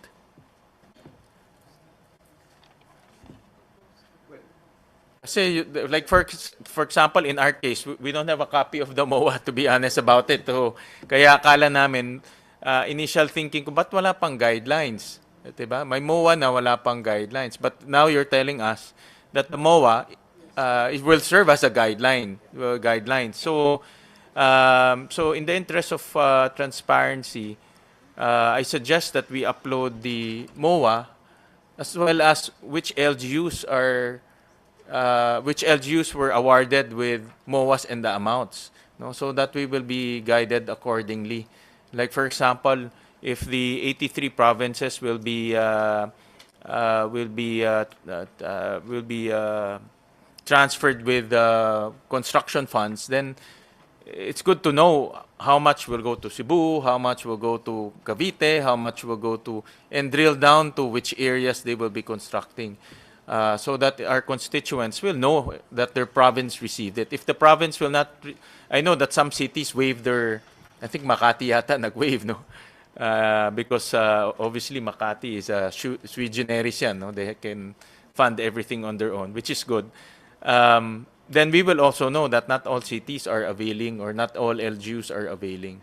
So may I suggest that we upload those information so that we will have visibility on those. No? Yes, thank you, Mr. Chair. Also lang, just to update po, Mr. Chair, just last Friday, I think, we had an online meeting attended by over 1,000 representatives of different LGUs already discussing this, the process, the procurement, the release of funds. So, well, more or less alam naman nila, or they have an idea of this program. So, na-mention din namin, it's basically a MOA and then a supplemental MOA, the details are there. So, they shouldn't be expecting any guidelines to be coming forth. And then parang yun nga, it's just the supplemental MOA and then they could already commence the procurement process and we told them it's basically around 30 to 50 days dapat ma-award na yan or like may RTA na sila by then. So, Kami naman, in the committee, we're looking at a detailed plan of how you will be spending it, or in this case, transferring the funds to the LGU, so that not only DepEd but other agencies will also be pushed, and we will also know your strategy on spending those amounts. I'm just focusing on the classroom kasi laki ng amount eh. And historically it has a very bad track record of spending it. No? So that's why, like I said, during the debates, ang daming tumaasing kilay and saying na kaya ba gastusin yan? No? But again nga, my logic is if we don't do this and fix the administrative issues kasi to eh, no? Then we will not solve the problem. No? So we will just have to force the department to solve the administrative issues, which we want to understand. No? So far, I support the LGU strategy. I think that's the fastest way. If we see kung mayroon tayong 80 plus provinces, 144, 40 plus cities, where we're looking at 220 plus LGUs sabay-sabay na nagko-construct, then I'm very optimistic we can reach that target. Provided that sabay-sabay talaga sila mag-construct, no, mabilis din sila. No? So if we're looking at March na ngayon, ma-download yung pondo around, sabi nyo, mid second quarter, so around April, May. Si LGU naman, gagawa pa ng DepEd niya, ng detailed engineering, o meron na yon? Meron na. So bibigyan na lang sa kanila. Program of works na lang po ang gagawin nila. A program of work na lang. We already provided the detailed architecture for each of the typologies na meron silang gagawin. Okay. So gagawin na lang nila in POW, the program of work that normally takes maybe 2 weeks. So by the time they physically construct, maybe around June na yan or July, around that time, more or less. No? Barring any delays on their part. No? So, yun. Kung makakonstruct natin June, July, sabay-sabay, 220 LGUs, maganda yun. The 28 days na... May bidding pa pala, may sorry. bidding, yes, yes. May bidding pa. Bidding is what? Bidding, 50 days yung yeah. 40 days? 30 to 50. Oh, 15 days. So mga around, ano? 50. 5, Yeah. almost 2 months, di ba? O, kasi may publication yan, merong yung, may process rin yan. So 45 to 60 days yan, I remember. Mr. Chair, we're saying that once they have signed the supplemental MOA, they can commence with the bidding. So that while waiting for the SARO, the initial release of, they can already have the But they bidding. have to they have to make the program of work. Yes, yes. That will be Mr. the Chair. basis of their bidding. Well, as we have said, since we have already the DepEd, it's a lot easier for them to, to follow that. I think mga around, siguro kung second week yung trigger, mga around May, June, makakabid sila mga around June na. So plus 45 to 60 days, July, August na yung actual physical groundbreaking, no? Yeah. Tagal talaga ang government project, but we just have to keep on pushing, no? We're trying to expedite what we can expedite or remove processes that we can. Like for instance, initially we were looking at 15% initial release, but then upon discussion, we realized na 15%, that's just mobilization, and then magli-liquidate na naman sila. Ang sayang na naman na oras. That's why we decided 50% na yung initial para may mobilization ka na and you can also start the project already. So that's one thing that we did. In fact, yung final stricter liquidation without compromising any COA requirements, ilalagay namin sa dulo na siya para they can just really do the construction. Hindi sila mapuno sa pag-liquidate lang na pag-liquidate sa amin. So we're looking at August for a massive groundbreaking activity from the LGUs. Sige. Just submit to us again the breakdown of the 24,000. No? I'll go to another item na I'll just touch on the major items ng DepEd kasi I know you have lots of major items. I'll touch on textbooks. We'll flash slide 20. Again, this is a major increase, particularly by the Senate this time. Slide 20, Elena. Yan.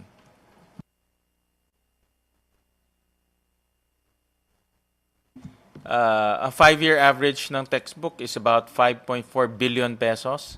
2026, the agency got 11 billion, and then the Senate increased it to 19 billion.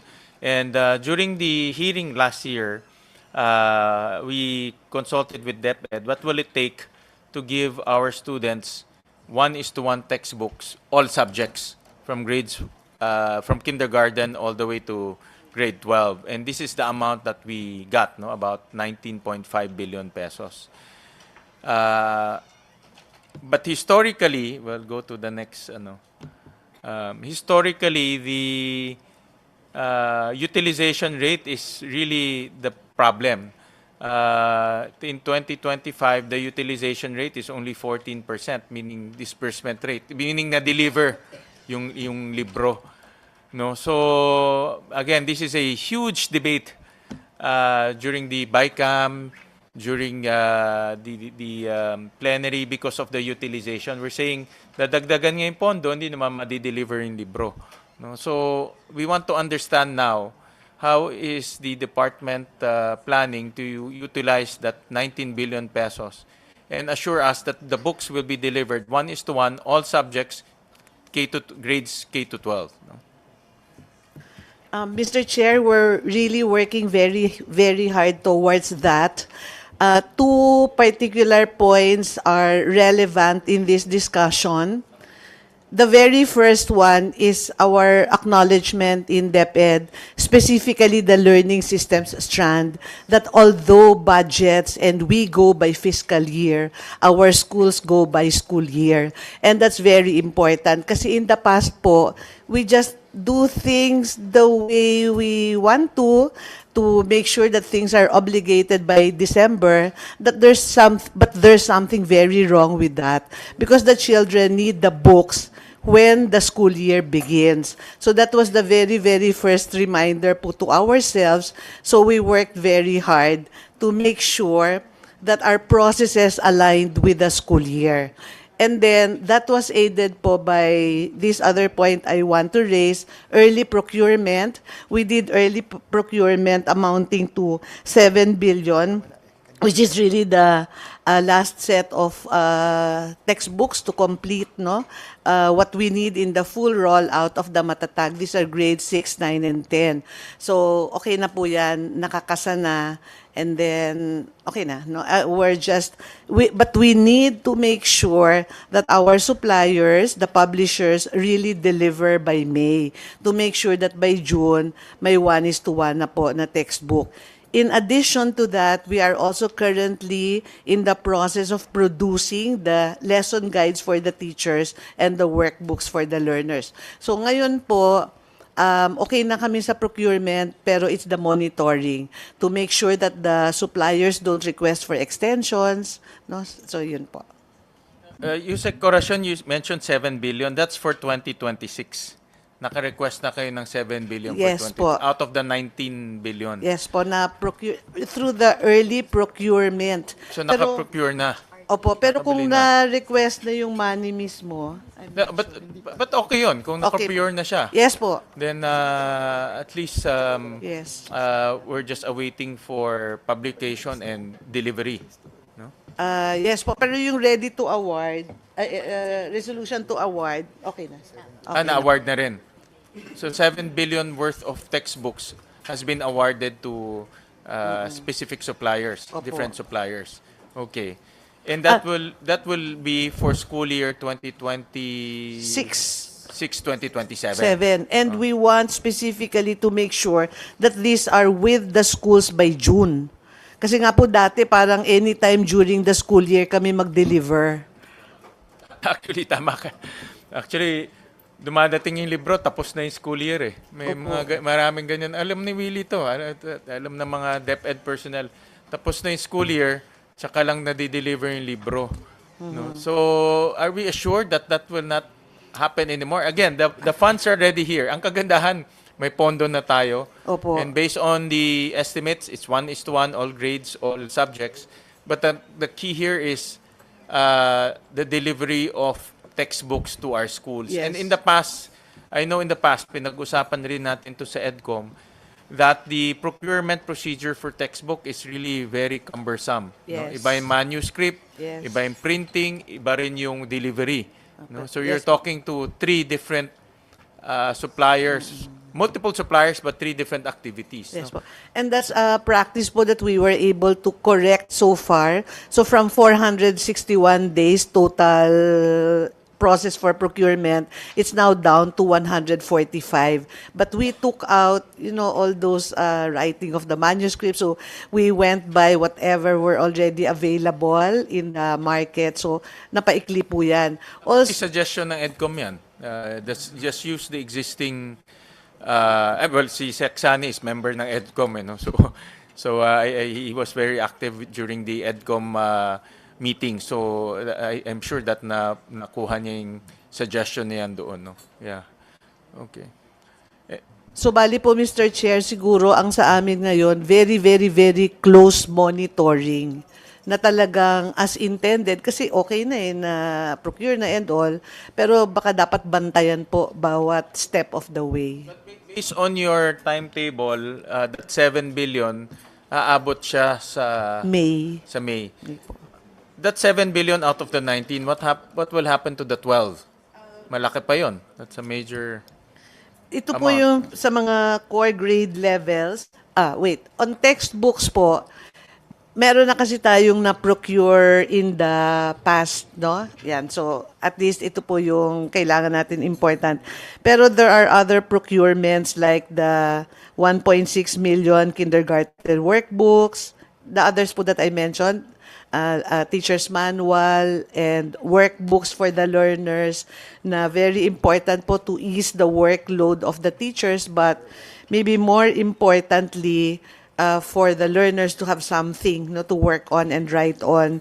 Then there's a big one here, 18 million for the senior high school core subjects. Alam ko po, currently being finalized na po ito, yung senior high school core subjects. So mayroong mga padating, may in-order ko yung bago. So the forecast here pagdating ng opening of school year 2026-2027, pag pumunta tayo ng any school, Yusek Orasyon, pag pupunta tayo ng any school, yung mga bata, 1:1 ang libro, any subject, any grade. Yes. Tama ba yon? If we go randomly check, makikita ba namin yon? Yan po mismo yung binubulong ko kay Asek Edson Baka kanina. mapaya tayo. Diba? Baka Kasi mapaya kami tayo. po yung pupugutan ng ulo pag may nalaman Kasi kayo ang trabaho na wala. namin to provide the funds, andun na. It's just a matter of delivering. And you, na-strengthen yun, na-shorten yun na number of days. Really, action na lang ang kulang. Yes po. So maybe that's what I meant when I said talaga ngayon po siguro monitoring, no, to make sure that they get there. Parang kasi we rely on paper, it's such a huge system. Pag anong dumating sa amin na deliver, di ba po? So we really have to do that. Yung natitirang 12 billion, what is the plan for that? Because the amounts also came from DepEd, no? And we relied on your forecasting. Do you want to? It's on one slide. Ay, ito ba yung slide na nandito?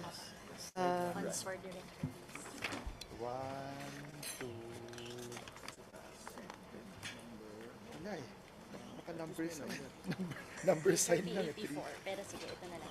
Page ano siya? Funds directly released to the region. Yan. Ito po kasi yung what I mentioned a while ago, the 7 is handled by the central office, but we're also releasing to the regions, no? And there po, nandun po sa list, to total 19 billion. Specifically po, these are the learning resources for the learners with disabilities and then the ARAL program also. We'll flash the slide. Ayan po. Pa-flash na lang. Comsec. Yeah. Yan. This one po, the one on the right-hand side.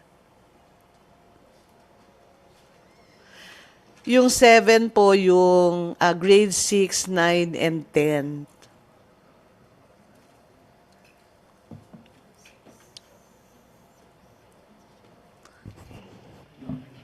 So on the right-hand side, these are the plans to disburse the remaining 12 billion. Tama? Yes po. Mayroong mga funds directly to the regional regions. office. Yes po. Isa pong malaki dyan yung grades 1 to 10 workbooks. Makita nyo po yung 5 billion. But we will release it to them because that's where procurement will be easier. So itong downloading of funds, these are to the regional offices, Yes po. And then I think the regions further download sometimes. to the division. Yes po. Okay. Like So- yung mga ARAL materials po, Okay, they so do it's that. either the region or the division will procure the remaining books. Okay, but these are also textbooks. Nakita ko grade 1, grade 4. I think generally yung it's a centralized procurement and then may certain lang na nada-download, for example grade 1, grade 4 for specific regions or specific divisions na wala nung mga librong yon. Yung kulang pa sila. Yung kulang lang nila, yes po. But Okay. generally it's centralized procurement. Okay. And I can see also that you are downloading funds to Sulu because of the Supreme Court ruling, no? Yes. I think also with CHED and also with PASUK, I think na bumalik yata yung mga Sulu SUCs to CHED.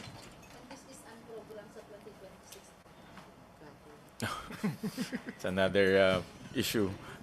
We'll talk about that, ma'am, later. Sige. Alright. Just submit to us itong itong ang kulang lang dito yung timetable. Yes po. So we want to be guided on the time. I'm very strict with the time because we're pushing everyone to spend. Sige po. Mr. Chair, I also mentioned to ASIC Edson kanina that specifically for our budgets, we cannot go monthly kasi meron po kaming bagsakan periods. So I shared that with him. I mean, it cannot be an even distribution over the 12 months of our budget.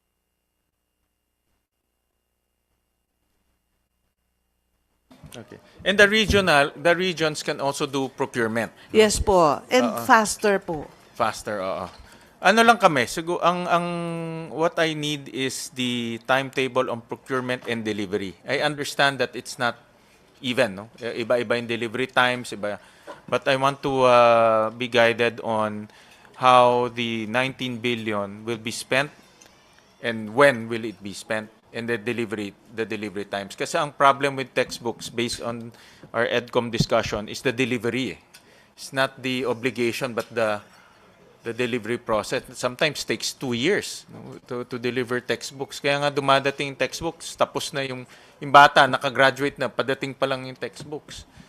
I think, Mr. Chair, in the previous years, what happened was that the review of the materials really takes some time. So yung ready to print is almost at the delivery date na. So even the suppliers themselves incur liquidated damages hindi nila kasalanan. Kasi doon lang sila pwede mag-print sagad-sagad na. So, ngayon po, since we're removing that portion, hopefully, wala na po tayong ganong issue. Since available na sa market, yung libro, printing na lang talaga ang pinag-uusapan dito. So, hopefully, there's no more delay. Also, to add po, I think yung mga na-download also dyan, may isa kasing publisher na nagsara or so yun yung naging issue, nag-default lang. So, it's the same fund. Actually, na-invite ako sa publishing. Ando ng MBDB. Diba magkasama ba tayo nun? Nung Christmas party pa nga yan. When we announced the amount, palakpakan nga sila eh. But ang tanong, makaka-deliver ba? No, that's why we invited MBDB because the big question during the hearing is there publishing capacity? No? Because this is a big amount and the biggest in history. So based on your analysis, meron bang publishing capacity ang Pilipinas to print all of these textbooks, workbooks, and teaching materials? Yes, sir.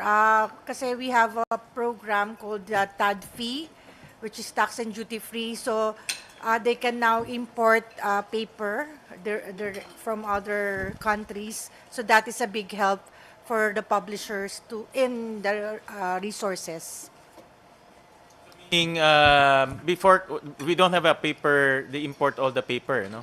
But the publishing capacity, with the books that we need, do we have that publishing capacity based on your analysis? If DepEd procures on time, of course, we have to have certain lead time, but yes, we have the publishing capacity as the publishers told us in our shareholders meeting. Okay, all right.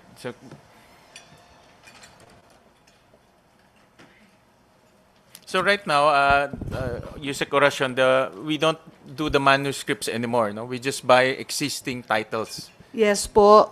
And we introduce changes where applicable. Kasi yung mga titles naman po baka applicable to private schools pero hindi align dun sa curriculum namin. So may mga changes na unti pero unti lang po. But I think that is a major Change. reform. Yes po. Kasi in the private school naman, they also buy existing titles eh. Very rare they publish their own books. Nila Edson, Grace ka, di ba? Pareho kaming school. We buy our own, punta kami sa bookstore, we buy ready books. So DepEd is the only educational institution that publishes its own books. No? So that's a major reform. Just submit to us the details, Yusek Oracion.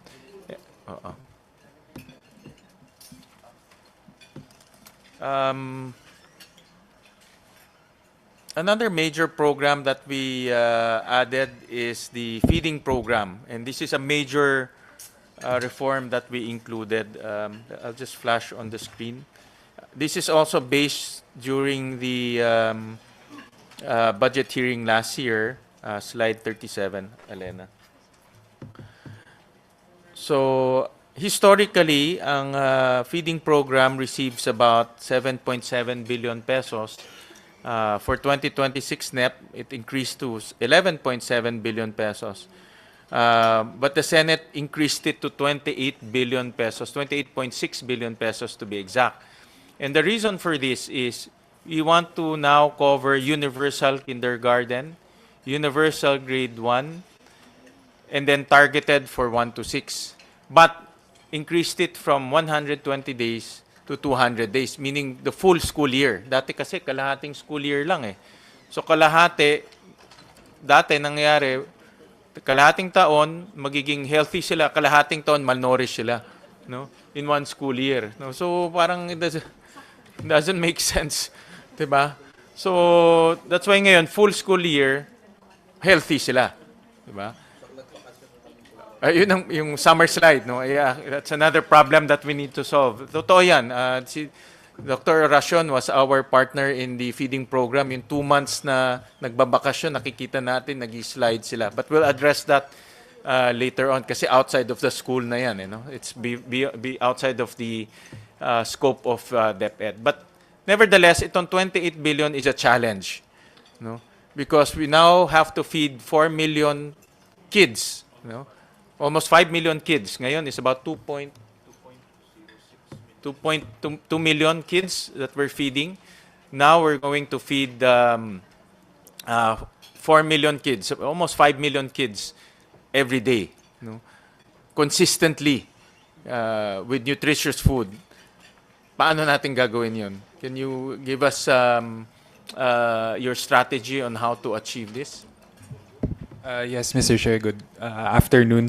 So for the feeding program po, other than the status quo implementation, which the schools divisions offices procure several commodities for the feeding program, we're also diversifying the implementation this coming school year through LGU implementation. So for this mechanism, we have already pre-identified 21 local government units who will be receiving funds from DepEd to implement the feeding program and providing hot meals to our learners. The basis for selection of these LGUs was their capacity to provide freshly prepared hot meals through the presence of functional or semi-functional kitchens. But the aspiration with this LGU mode of implementation is that they will be receiving the fund from DepEd so that it solidifies their absorptive capacity to deliver hot meals moving forward. So with that, our budget has also provided us capital outlay expense for establishing more kitchen facilities in schools so that we can transition from nutritious food products, which are your pre-packaged products like Nutribun, to more freshly prepared hot meals for our learners for the entire school year. So in terms of timelines, it's majority for the LGU implementation po, with the 21 LGUs, this is just around mga 4% po of the total school-based feeding budget. And majority will still be status quo through procurement of our schools divisions offices. So it will follow the typical timeline. But for the LGUs, we hope na by this quarter, by the end of the month, we already have the MOAs na rin po with our LGUs for them to implement. And we have provided for 2 arrangements for their implementation, either through fund transfer, which is prior to the start, they will already be provided the funds, and billing. So we have certain parameters lang po for determining whether the LGU will be under fund transfer or a billing mode of payment. You're only talking to 21 LGUs? I think Yes. the fastest way also to implement this is to tap the LGUs. And when I say LGUs, you can go all the way down to municipal level. No? Because the challenge here is the logistical portion.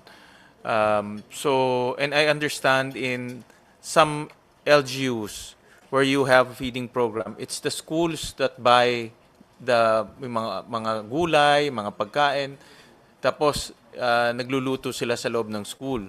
No? So it's another burden for the teachers and the principals, no, to do this. So I suggest to also tap the LGUs. I think the LGUs is the fastest way of executing this program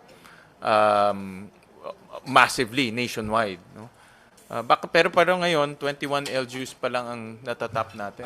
Mr. Chair, those are pre-identified pa lang po. We do have a planned engagement for a National School Meal Summit wherein all of the provincial governors and city mayors will be invited, and from this activity they can also express intent to implement the feeding program for this coming school year. But the 21 I mentioned is just pre-identified para mauna na po yung fund transfer based on our in-house data on their absorptive capacity. But we're willing to extend the implementation to other LGUs when we have the National School Meal Summit po implemented. I'll just flash the slide next, yung slide natin. Also, utilization ng feeding program is mababa rin historically. Disbursement rates about 48% in 2025. So it's a challenge. Kasi nationwide eh. No? We're talking about nationwide. So the challenge here is to have a feeding program that is consistently nutritious for 200 days. No? Yun ang challenge dun because kaya ako in-emphasize consistent because depende yan sa nagluluto in the school. No? Pag sinipag yung magluluto, masarap. Pag hindi sinipag, di masarap. So, kulang ng patatas, kulang ng asin, diba? Matabang yung linuluto. So, that's the challenge. No? And not everyone has a central kitchen. The ideal sana, alam ni Yusek Oracion to, we got it from them, is a central kitchen, but not all LGUs have a central kitchen. And I know you have ₱1 billion to build central kitchens. No? So, but in the meantime, I would suggest to tap the LGUs on the school-based feeding program. No? So, sabi mo kanina, you have a summit on this. So, yes, what's the time frame to engage the LGUs?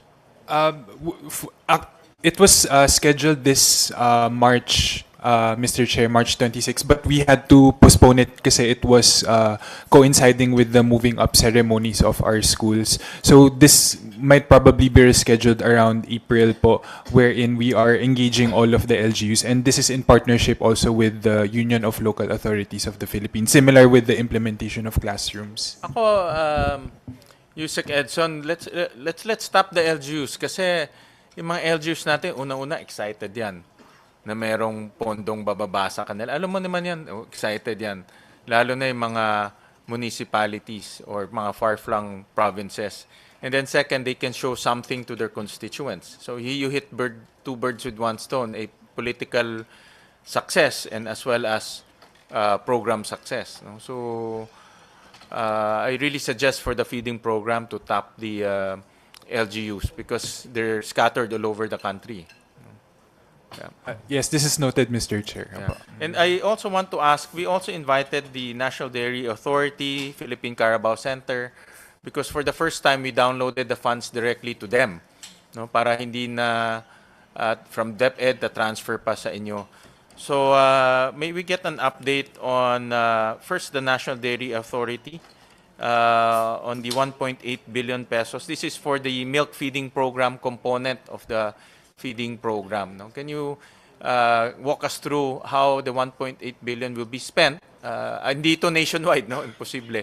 Just walk us through how which schools will be targeted and what is the spending program for the 1.8 billion. Good afternoon, Mr. Chair. Good afternoon, everyone. So I'm Joshua po from the National Dairy Authority, and I'll be walking you through our implementation plan for the milk feeding program for the NDA. Next slide, please.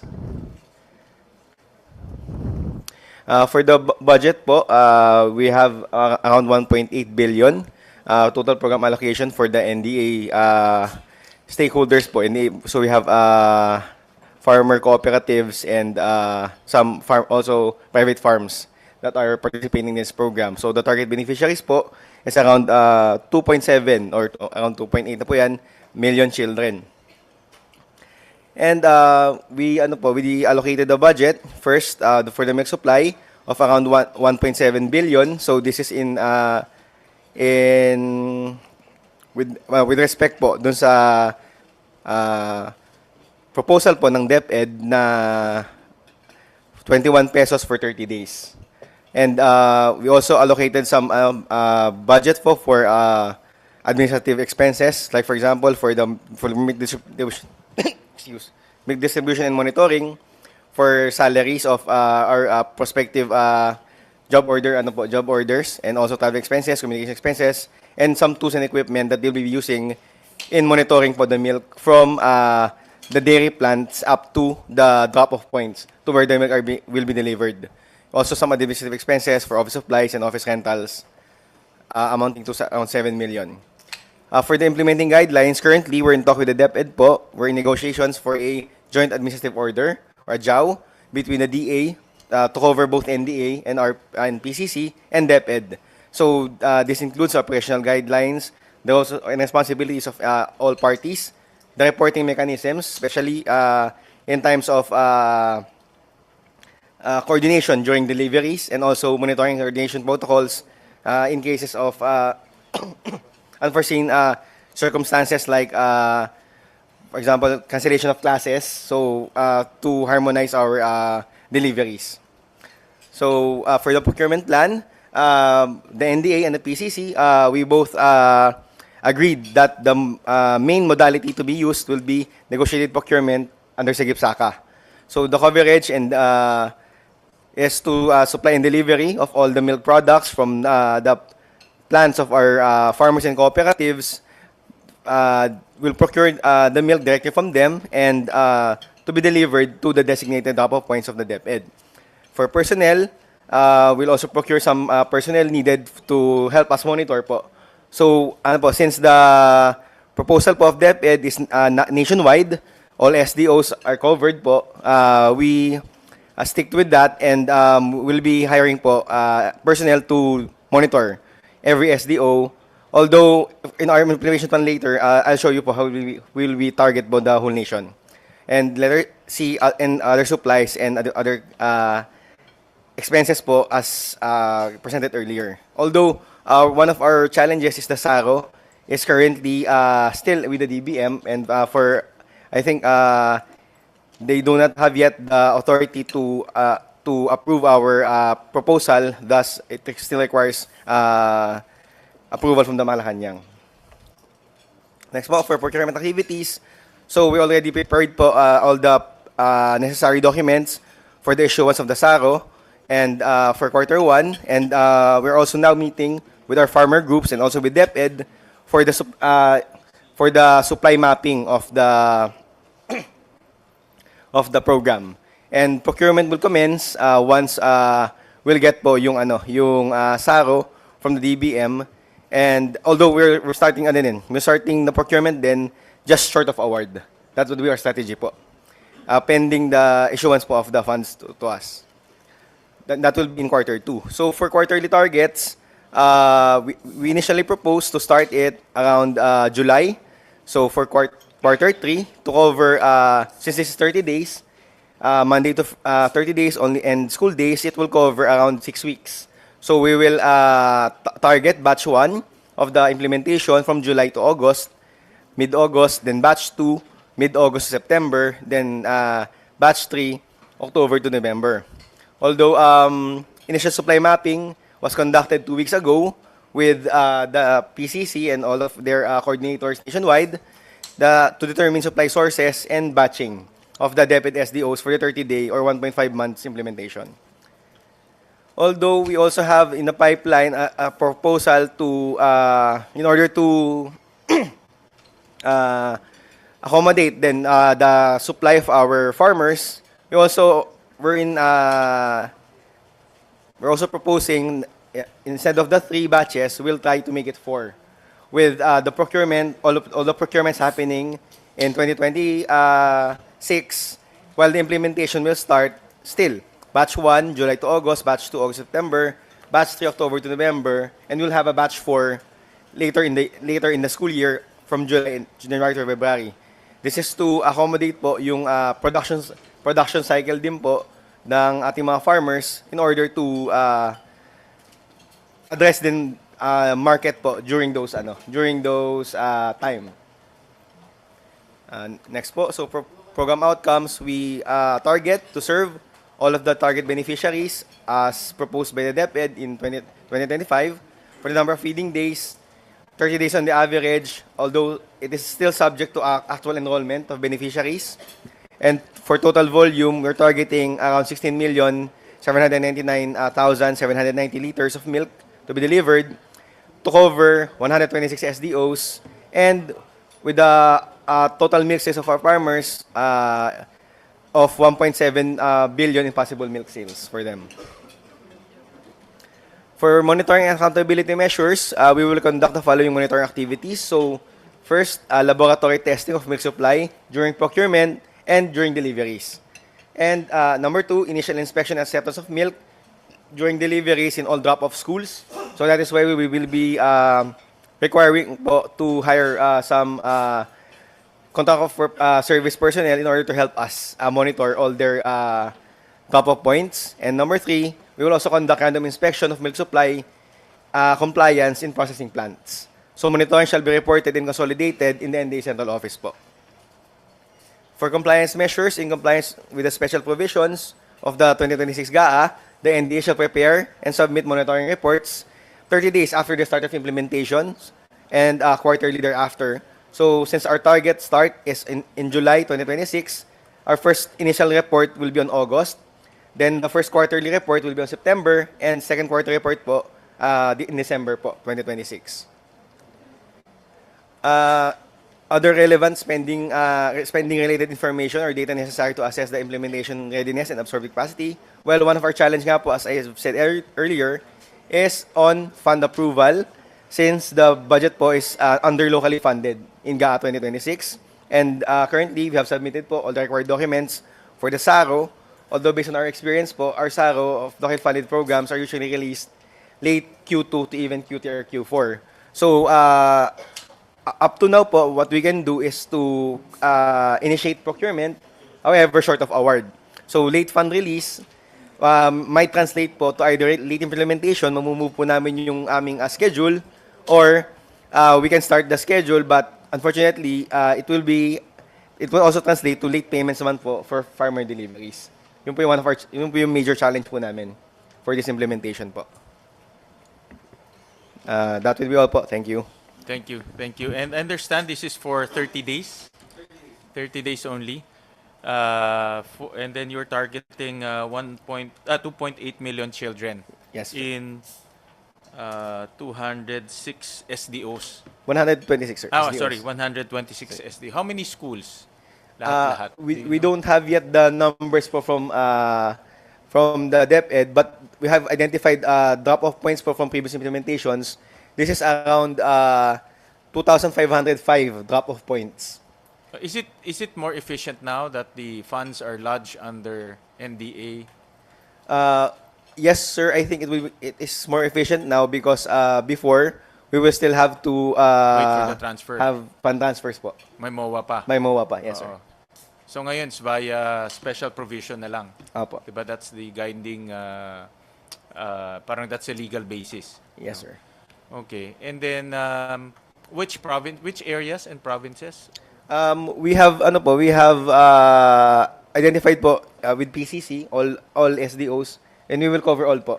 Although yung sa amin po, depende po kasi kung may farmer po sa SDO, majority of the farmers sa amin po, or if majority ng farmers po from PCC, sa PCC po mapupunta SDO. We allocated also 1.1 billion to PCC. Oo. Yes. And then your presentation also covered, is magkasama na yun? Ay, magkahiwalay pa po. Iba pa. So the 1.1 is With PCC. going to be different, covering different schools. Yes, po. Can you, how many schools will be covered by the... Zadi po from Philippine Carabao Center. So for the case of the Philippine Carabao Center po with 1.12 billion budget po, it will be covering 15,131 schools po, Senator. And will be benefiting 1.7 million children and 91 school division offices po ang covered, Senator. 91. Yes po. This is different to Yes po. NDA. No? Yes So po. different schools, different different SDOs. Yes po. And the NDA is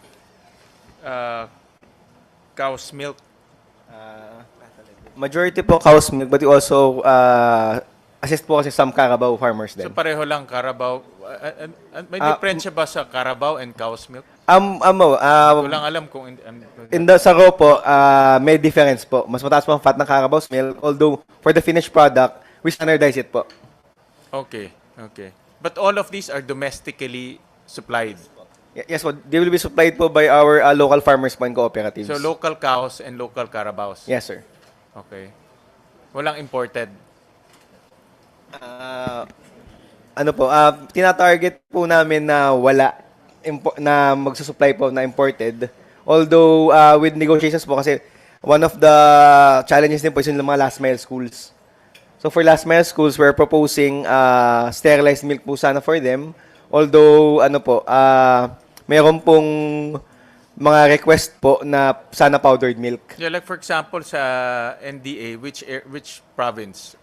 Para usually Sige, yung mga islands, yung mga island give us a province barangays. that you are supplying. For NDA po, saan? Malalayo. Sa Usually Masbate. yung mga Masbate, Kasi Mimaropa. doon, diba? Masbate. Mindoro po. May rancho doon, di ba? But po sila, Parati beef. ako nagpumupunta doon sa piyesta eh. Opo. Ranch. Pero mostly po beef cattle po kasi nasa Masbate eh. Walang milk yun? Para doon lang sa calf po. No, Yung so which areas are you supplying? Which SDOs particularly? Sa kunyari po sa Region 4B, yung po yung medyo kailangan nila ng powdered sa malalayo. Like for example, Mindoro po. Okay. No, the reason why I'm asking is there a possibility to expand itong 30 days? Kasi 30 days lang eh. Make it 200 days? Yun din po ang namin eh. Ang call po kasi namin with the farmers po kasi, Kaya ba? they would prefer po, sa ngayon po konti pa lang po talaga yung supply natin. So it's a supply issue. Opo, pero sa supply issue po kasi, it's a matter of din po eh, mas pabor po sa farmers yung mas mahaba kaysa yung mas madami. Kasi po ang ating mga dairy animals po, usually they milk for around 300 days. So mas pabor po sa farmers na to have a longer duration para po yung 300 days may market lahat. Parang ganun po. Instead na marami po, then hindi naman kakayanin ng dami ng animals po natin currently. Okay. No, that's because if that's possible, then we have to think of increasing the budget. But is it a supply issue? But sa supply can po, NDA and PCC supply the milk needs of DepEd for sa ngayon 200 po, sir, days? Opo, yun naman po, iba-batch naman po namin siya into 3 or 4 batches. Kakayanin naman po. Kakayan. Baka maubusan tayo ng Carabao tsaka Hindi naman po. baka.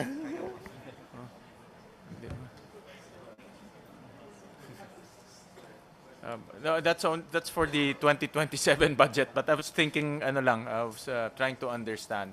So right now, nakita ko ongoing na in procurement, ongoing in engagement with DepEd, no. So and there's a technical working group within DepEd and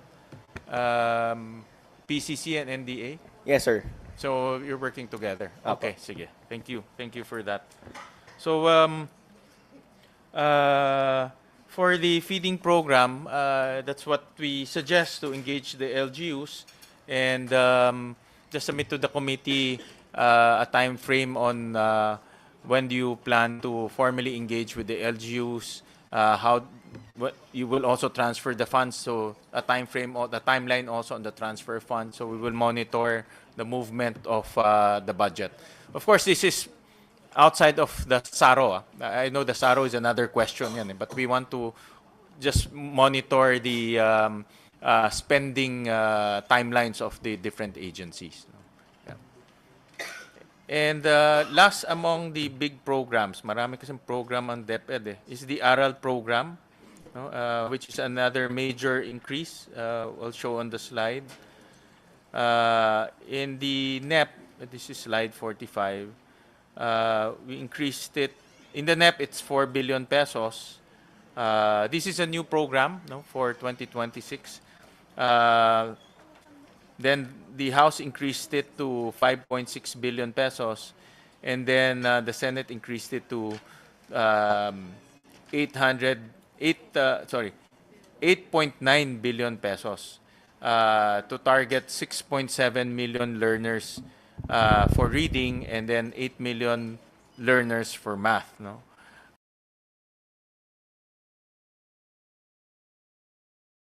And earlier from the presentation that you have a breakdown. No? Let's flash this, ComSec. So a DepEd slide. So the DepEd plans to get 98,000 non-DepEd tutors, train 169,000 tutors, also pay overload pay as prescribed in the law. Nasa batas yan eh. No? And so this is the spending plan. But during the hearing, I remember the target was 440,000 tutors. Nag-iba na ba yun? Is that, has that changed? It's still 440,000 po by our estimate, although that should be refined after the end of school year data comes out, which is soon, no? Within March po. That's the total. And then what that's the target, no? But it will be dependent on the end of school year assessment. Assessment. Of course, if it's bad assessment, then we It get will more. increase, Diba? If opo. it's good assessment, then we will adjust accordingly. That's understood. And then the 440 tutors will be for school year 2026. 26-27. Yes po. Pagpasok nila, then we will engage the tutors already. Yes po. Actually, we will begin during the summer. We will have a 20-day program from May 4 to 29. We note that the improvements in learning outcomes, reading proficiency in particular, improved a lot last summer. So we will do that again this coming summer po. We shall also already include math because we more or less know how to do the reading, so we will already include math. For the coming school year po, we hope to heighten this some more. See, we are working at many years of neglect, so it is also quite a challenge to make sure that we get them at the right levels. We are particularly concerned about the junior high school. Initially, we wanted to pull out junior high school learners who are unable to read at grade level or do math at grade level, only to find out that some 80 to 85% of our junior high school learners by the beginning of school year data were the ones needing remediation. So baligtad po, yung regular yung dapat i-pull out kasi most of them require remediation. This is also, if we may plug in, a reason for the 3-term school calendar that we are in the process of consulting various groups about. Kasi po during the summer, the 20-day period na tuloy-tuloy made a lot of difference. But during this school year, when we implement ARAL, it's always after classes or on Saturdays. And both teachers and learners are already tired, so we are not able to maximize the full benefit of the program. In the 3-term school calendar, there will be specific 2-week periods where, in addition to whatever remediation measures may occur during the instructional block, we call it, we can really do remediation quite a lot. I think the Standing Committee on Basic Education will have a hearing on that, I think, or now, I think. Currently yeah. po. So that will be a good topic to discuss. But for now, assuming that we still pursue the dual semester or the 2-semester setup, the ARAL program will be used for that summer, during the summer break. Summer break and 20 the days. school year also po. And the school year. Yes po. Okay. And in the joint MANCOM po, Ma'am Shirley also promised us some help because we need tutors and this can come from the college students, no? Yes, under the law, we can tap the pre-service teachers. Yeah, ma'am, you want to? Yeah, thank you very much, Chair and Yusek Carmela. Yeah, yesterday we had a meeting again with the cabinet's economic cabinet cluster, and this was presented again. So I brought out the idea that we have pre-service teacher. I'm getting now the number of pre-service teacher. Just like the arrangement of DOLE, they are giving to our on-the-job teacher training program. We deploy our OJT with a little allowance. So if we can adopt that program of DOLE to tap the preschool pre-teacher training ng aming fourth year sa teacher education, I think that we get the best output on this Chair. And also I would like to comment po sa feeding program namin. It's not just the production of milk because we in MMSU, I'm sorry, I use Mariano Marcos State University. There are other SUCs that host the PCC, right po? And the PCC contracted a cooperative to produce the milk. It's not only the production of milk, but it is the processing of milk. That's why if we can tap the SUCs to be given facilities just like what we did with MMSU to help process the freshly gathered milk for the production of DepEd, and I think we can expedite the production of milk to be supplied for DepEd. That's my input, Mr. Chair. Can you consider that PCC so that we can increase the presence of PCC and NDA and tap the areas, the location and the campuses of the SUCs? Actually, of the 10 universities na nag-host po ng regional centers of the PCC, Senator, 7 po dun yung may processing and marketing outlets na po. One of which is the MMSU po. And maganda din po sa MMSU actually dahil may mga LGU-based din po dun na mga feeding programs. But yun pong mga natatap po natin for processing is, for the feeding program actually, Senator, is processing na po ito ng mga kooperatiba po ng mga farmers po natin. Ang pinipresenta ni Chairperson Agrupi is Sa to univers- use the SUCs. Apo, apo. Kasi may location sila, wala lang processing facilities. Sir, there are many SUCs who offers animal science. So if we only limit our partnership with the SUC that hosts PCC, hindi niya talaga matutugunan yung marami. Let's harness the expertise of our SUC, so with or without PCC there. So just like the model in the US, it's a pilot production and then they convert it into one processing center. Thank you. Please give us a study on that.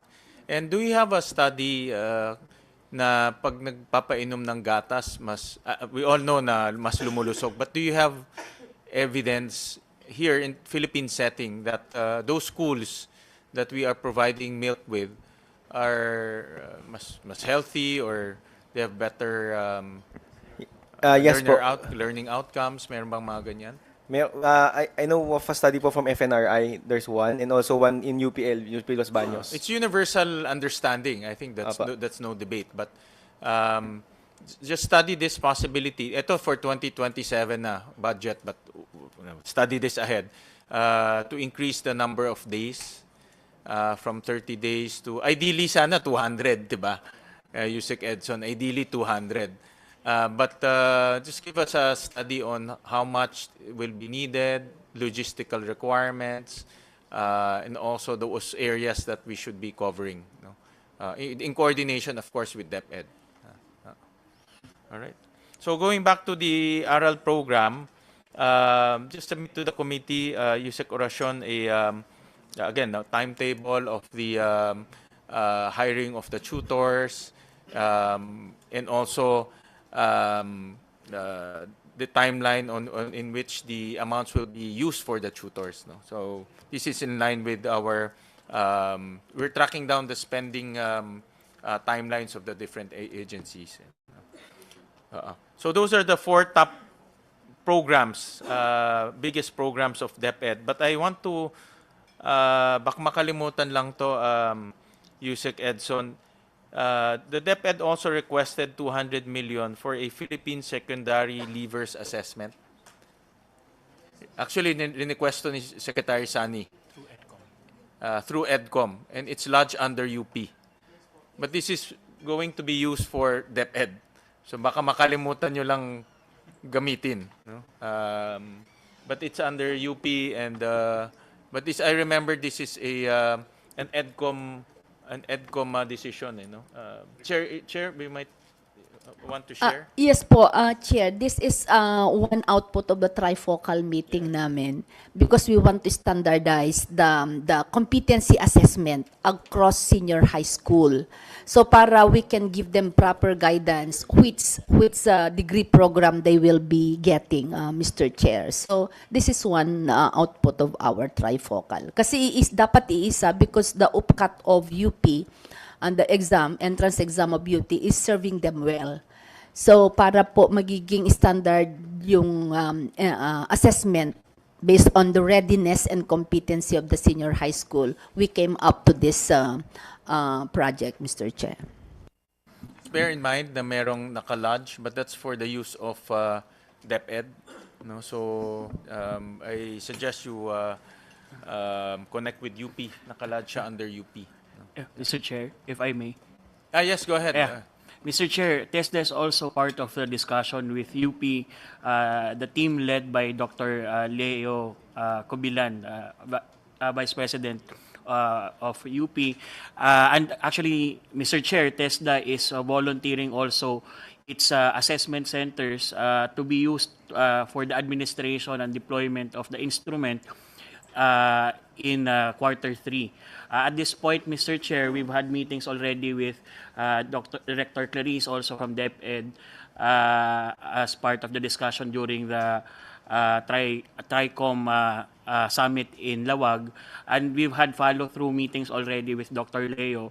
And at this point, we are contributing to the development of the instrument, Mr. Chair. So TESDA, we have our own career profiling instrument.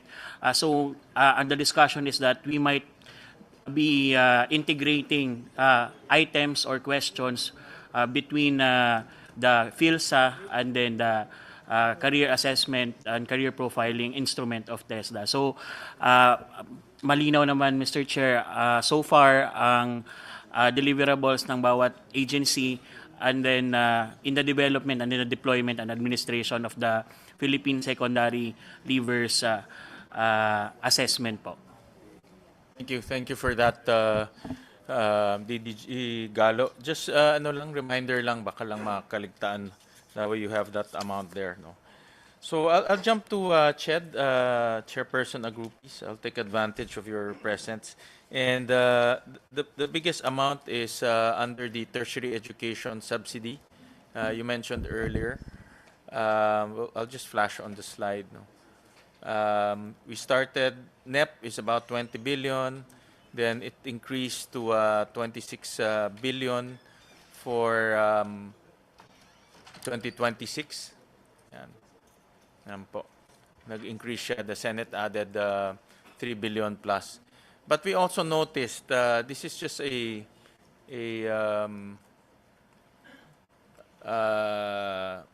computation that we got for 2025. Next slide.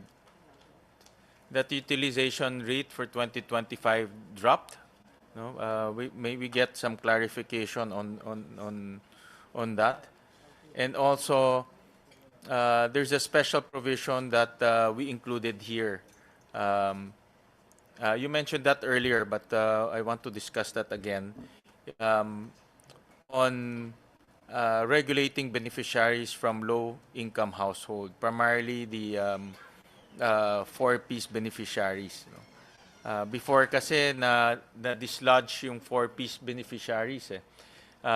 Yung PNSL, yung places with no looks and SUCs were given priority, and it dislodged poor households, low-income households, especially the four-piece households.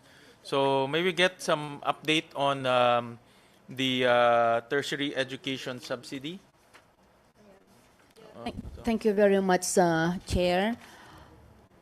Just the universe of the utilization of tertiary education subsidy in the past, immediate past, ideally, the list of tertiary education subsidy recipient should be coming from the SWD because they hold the universe of universal listing of the 4Ps. The implementation was a little bit different in the past because they used the universe of the listahanan. So validation entails months before they can deliver. So this is one transformation that we are now implementing starting 2026. We signed a memorandum of agreement with the SWD through Secretary Gatchalian that we will only use the test listing under the 4Ps for the distribution of tests, sir. So, yan po yung reason. Now, for the utilization, kaya po maraming nadi-displace noon. Because that was the big challenge na hindi nagagamit yung DSWD listing. So ngayon po, meron na kayong formal, I heard earlier may formal agreement na kayo with the SWD. So ang 4Ps ngayon will be prioritized. In fact, we discussed this during the budget hearing last time, no? That 4Ps households were being disenfranchised, no? Because of the wrong prioritization. Pero ngayon, because of that MOA, ano na sila, Yes mabibigyan na ng priority. Yes po, sir. Yung may ang initial listing na kinuha namin noon, naibigay sa amin sa about 450,000.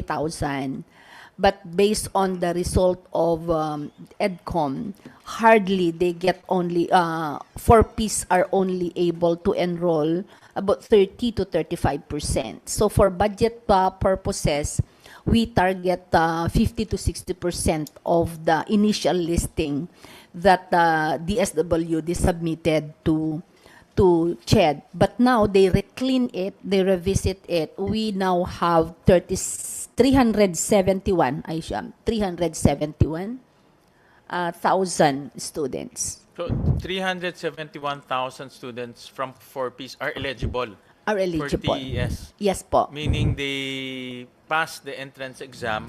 No, it depends, sir. Initially, 450,000 pala, no? 490,000.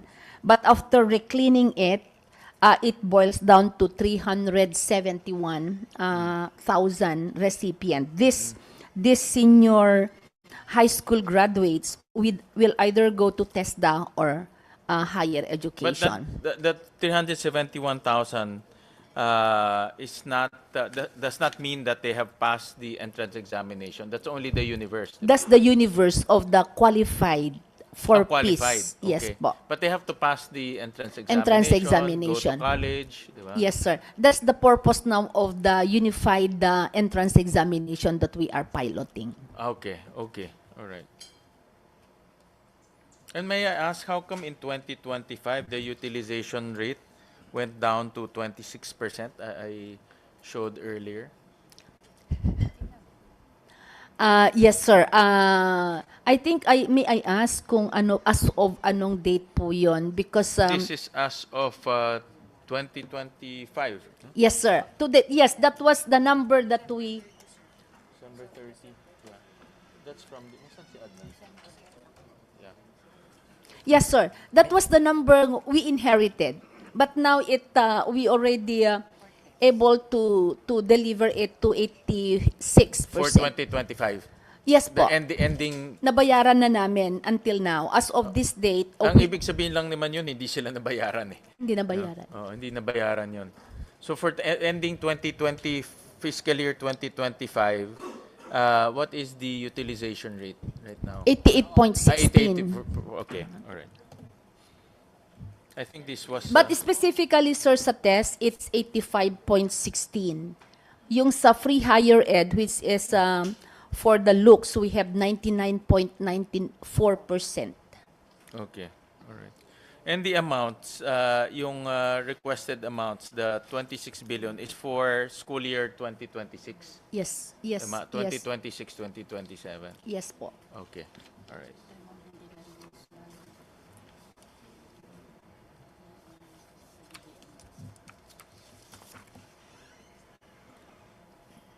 On the deficiencies, Chair Agrupis, the 4 billion amount for the deficiencies, when will that be executed? The 4 billion is 12 billion. Sorry, only for in the budget. The one. Yung 4 point... yung 12 billion, but yung iba kasi is yung from 4 point... HDEDF. Yes po. Yung 4.2 billion was the counterpart as promised Yes. by you po and the Congress. Yung 7.8, kaya po nag-release na ako ng sulat kasi we wrote them February 2. Until now, we have not gotten the listing. So now, we have March 2 now. I now forwarded again the letter requesting the release of SARO and NCA. This is on the 4 billion. On the both. Kasi galing, may dalawang source siya, di ba? 4 billion from the GAA and then, tama ba? 7 billion 7.8. from the HEDF, Yes di ba? po. Okay. Parehas walang SARO. Pero ang gusto ng pasok, ayaw nila ng installment. So Kasi you requested, Saro, na for both? for both. Alright. Yes, para po iisa kasi mahirap i-budget and i-allocate kung staggered yung... And then wala pang feedback on the release of the... Kinausap ko na po, I called Secretary Rolly yesterday. That's why I came up with this letter na nakasiso po kayo, Chair. Okay, alright. Okay. And then there's also... That's in medical scholars. In medical scholars.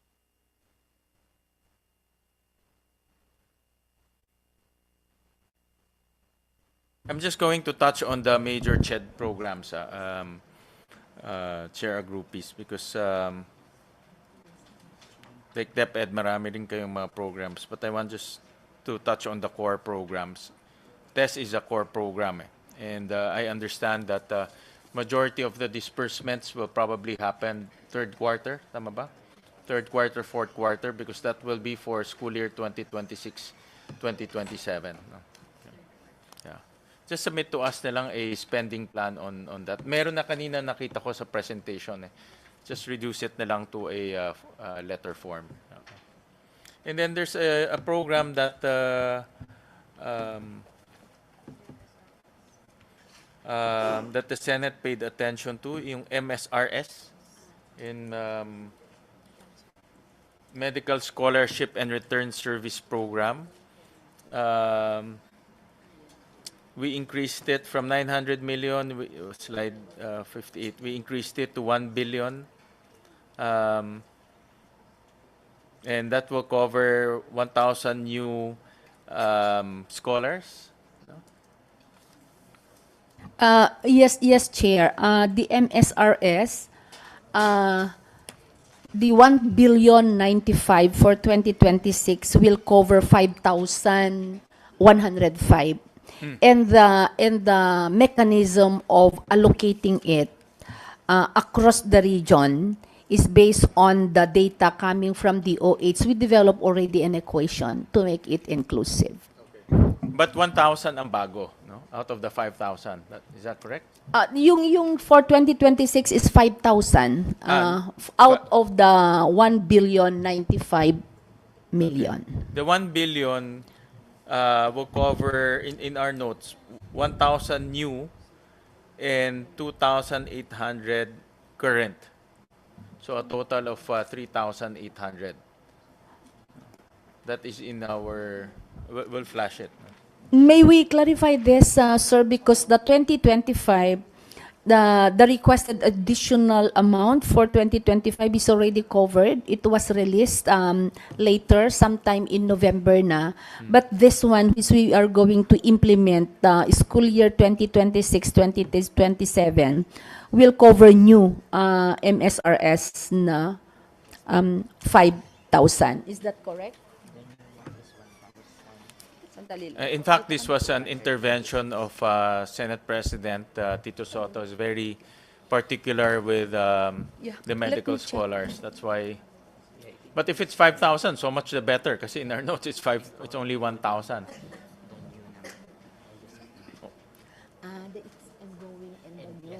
Yeah, the 5,000 is including the ongoing and the new. Okay. How many ongoing? Tama ba? 2,800?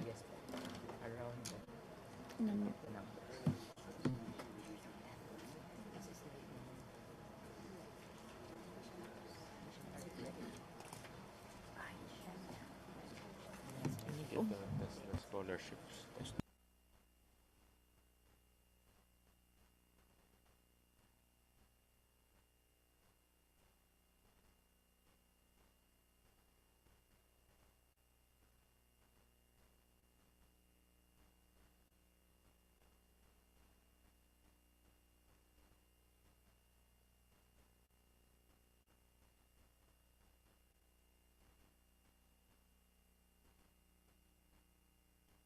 So tama tayo. That's out of the 5,000, 2,869 are current and ongoing.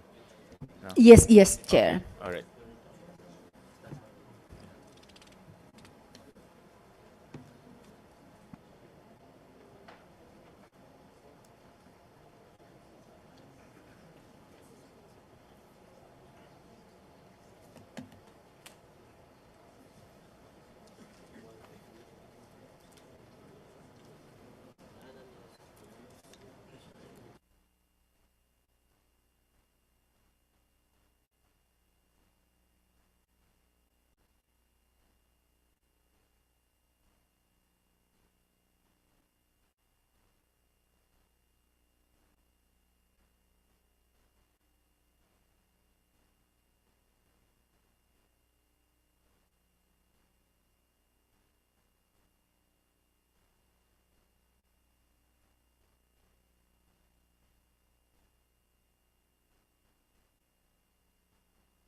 Sige, I'll go to TESDA, DDG Galo.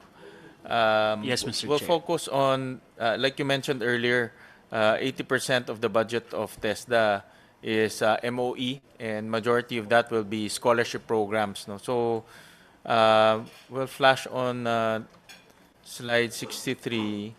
The total amount for your scholarship program is about 19.1 billion. Tama, no? Yes, Mr. Chair. Of which TWSP is the highest in terms of allocation. So, and this is for 2026. Yes, Mr. Chair. Can you give us your spending plan for the 19 billion? Yes, Mr. Chair.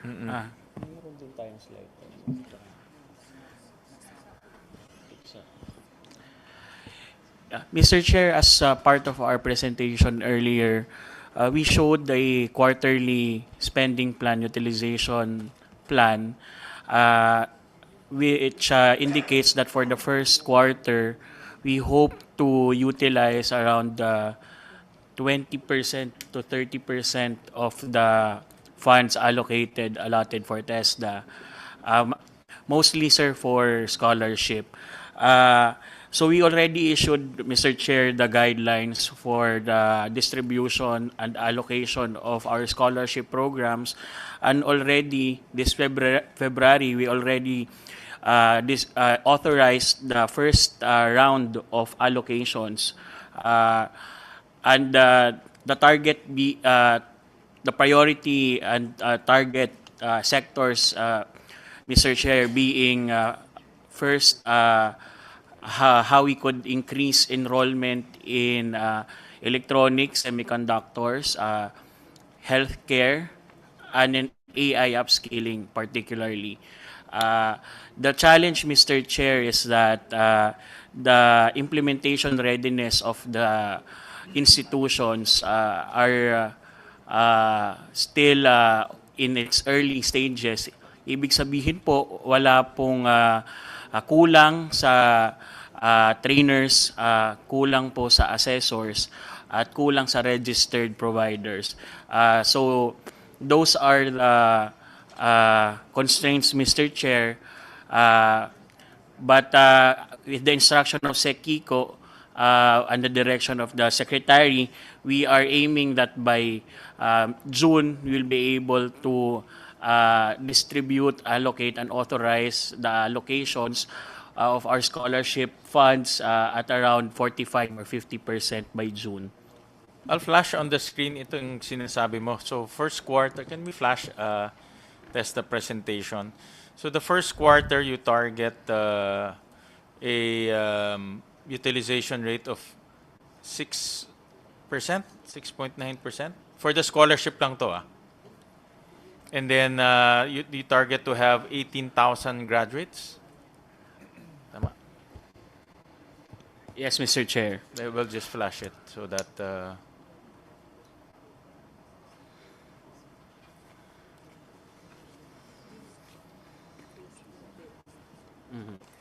2026 scholarship programs. Yan. Yan. Yes, Mr. Chair. So this is the target for quarter one. Yes, Mr. Q1. Chair. And then for Q2, it will ramp up to 37%. Next slide. Next slide, Comsec. Yan. And then you will have 93,000 scholars. Yes, Mr. Chair. Yan ang ano niyo, yan ang target ninyo. Okay. And then for TWSP, there's a special provision here.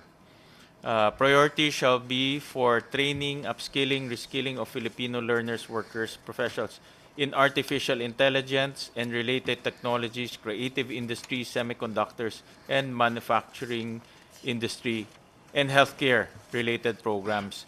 This was suggested by the PSAC, Yes, Mr. yung Chair. Presidential Private sector Private Advisory Sector Council, Mr. Advisory Council. Yes, Mr. Chair. So how are we in terms of fulfilling this special provision? Kasi very specific siya. In Yes, fact, this was also an intervention of EDCOM, no? In which si Sec Kiko was also part and an active member of. No? Yes, Mr. Chair.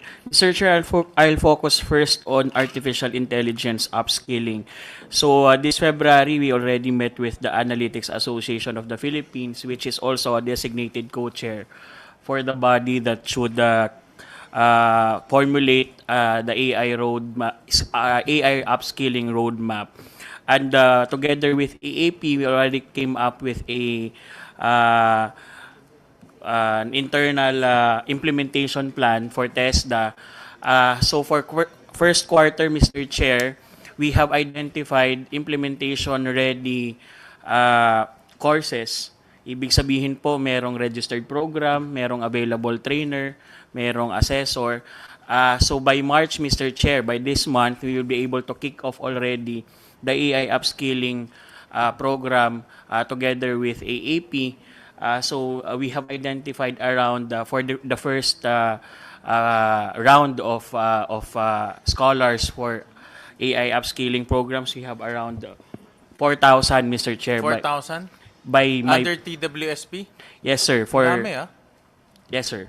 Right now? Under, yes, sir. Implementation ready po siya. So we will have a kick-off this March for the 4,000 scholars that will undergo AI upskilling. So we have identified, Mr. Chair, and we will share this with you, Mr. Chair.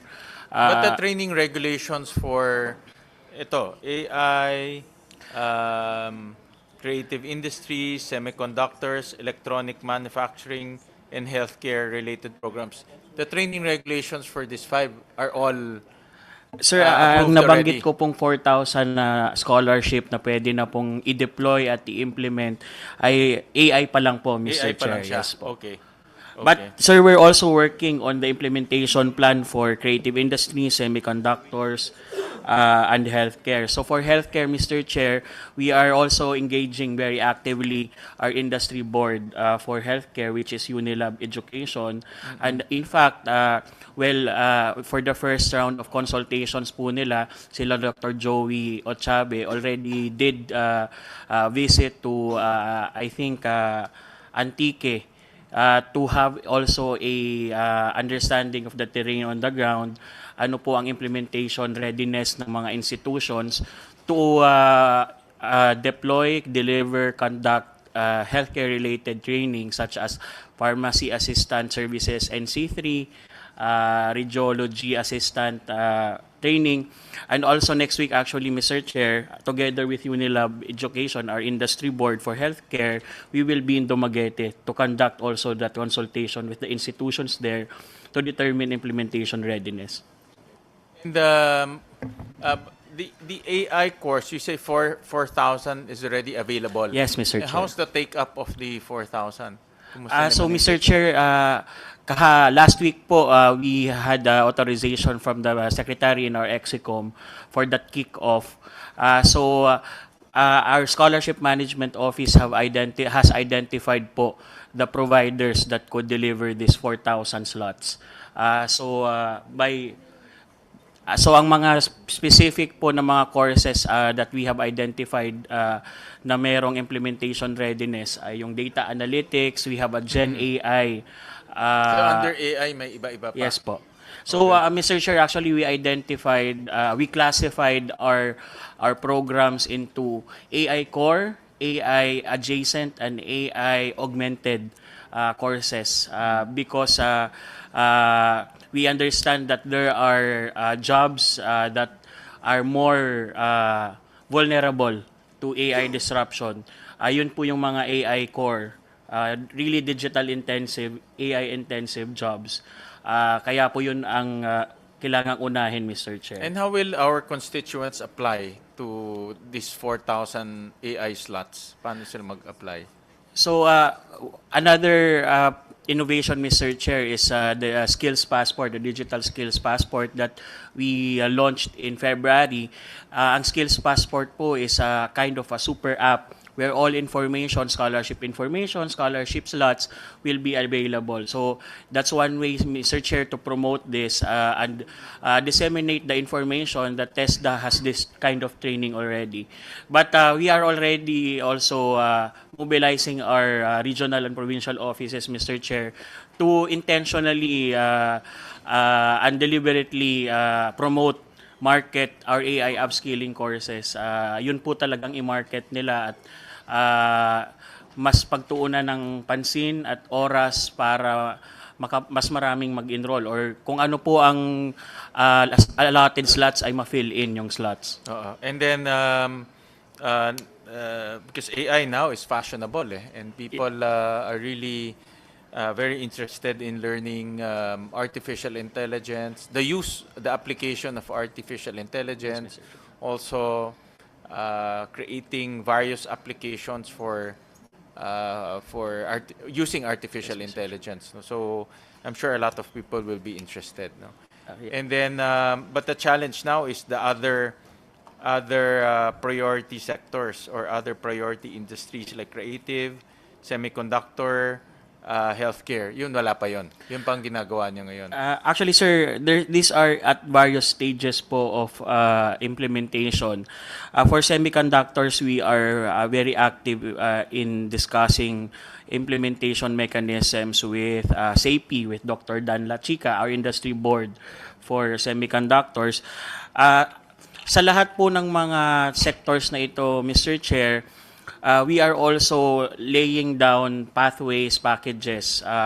So we also provide that option for learners to undergo not just the single qualification programs or the NC programs, but also even diploma programs. So for semiconductors, Mr. Chair, we already also have diploma programs piloted in Cebu with the help, of course, of TED to ladderize it to degree engineering degree programs. So lahat po ng modalities at pathways, Mr. Chair, sinisimula na po natin. So in terms of ano lang siguro, Mr. Chair, ang challenge ngayon, how really to scale it up further. Yeah, just submit to us, no, because this is in the special provisions.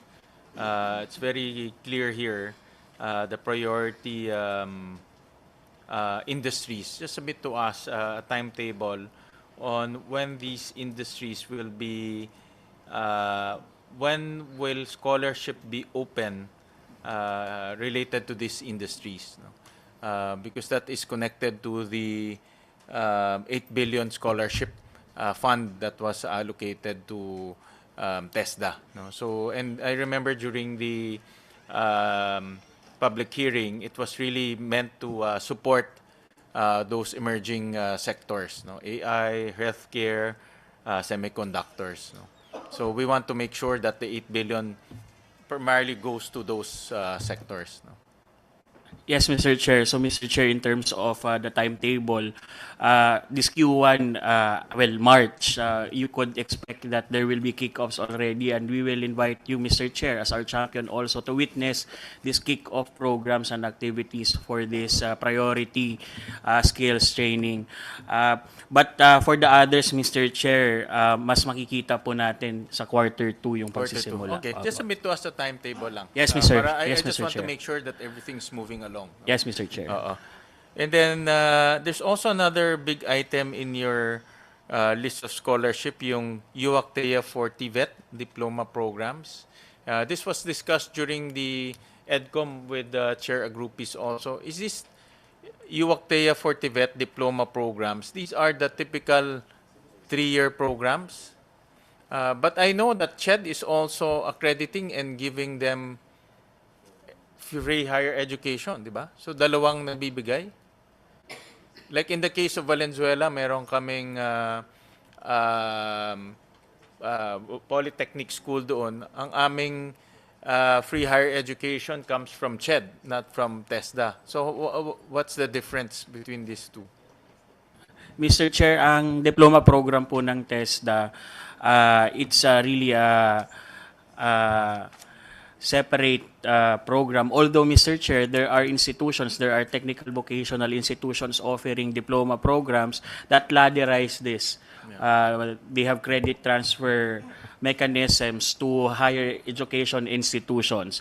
But for most of our diploma programs, Mr. Chair, ito po yung programs that will develop different qualifications or different competencies ng mga estudyante, ng mga learners. Sa amin po ngayon, yung packaging rule po ngayon, Mr. Chair, for our diploma programs, you will acquire, a learner enrolled in a diploma program will acquire at most 5 NCs. So yun po ang kaibahan ng diploma program ng TESDA with CHED's degree programs or associate meron degree din siyang programs. general education subjects eh. Po, yes. Diba? Meron din po, Mr. Chair. Meron. Opo. Iba yata sagot ni Chair Agrupis eh. But sa amin meron. That's why Yes, Mr. Chair. in our diploma program, it's regulated by both CHED and TESDA. But our free higher education comes from CHED. But dito kasi sa budget, merong 5 billion for diploma program. So I'm asking, anong difference nitong dalawang free higher education, nakalad siya TESDA and CHED? Gusto kong tulungan ang representative ng aking kaibigan. So, yes po, oftentimes, nagkikreate ng confusion kasi ang diploma offered by TESDA and diploma offered by CHED. Ang CHED kasi is based on, is academic base.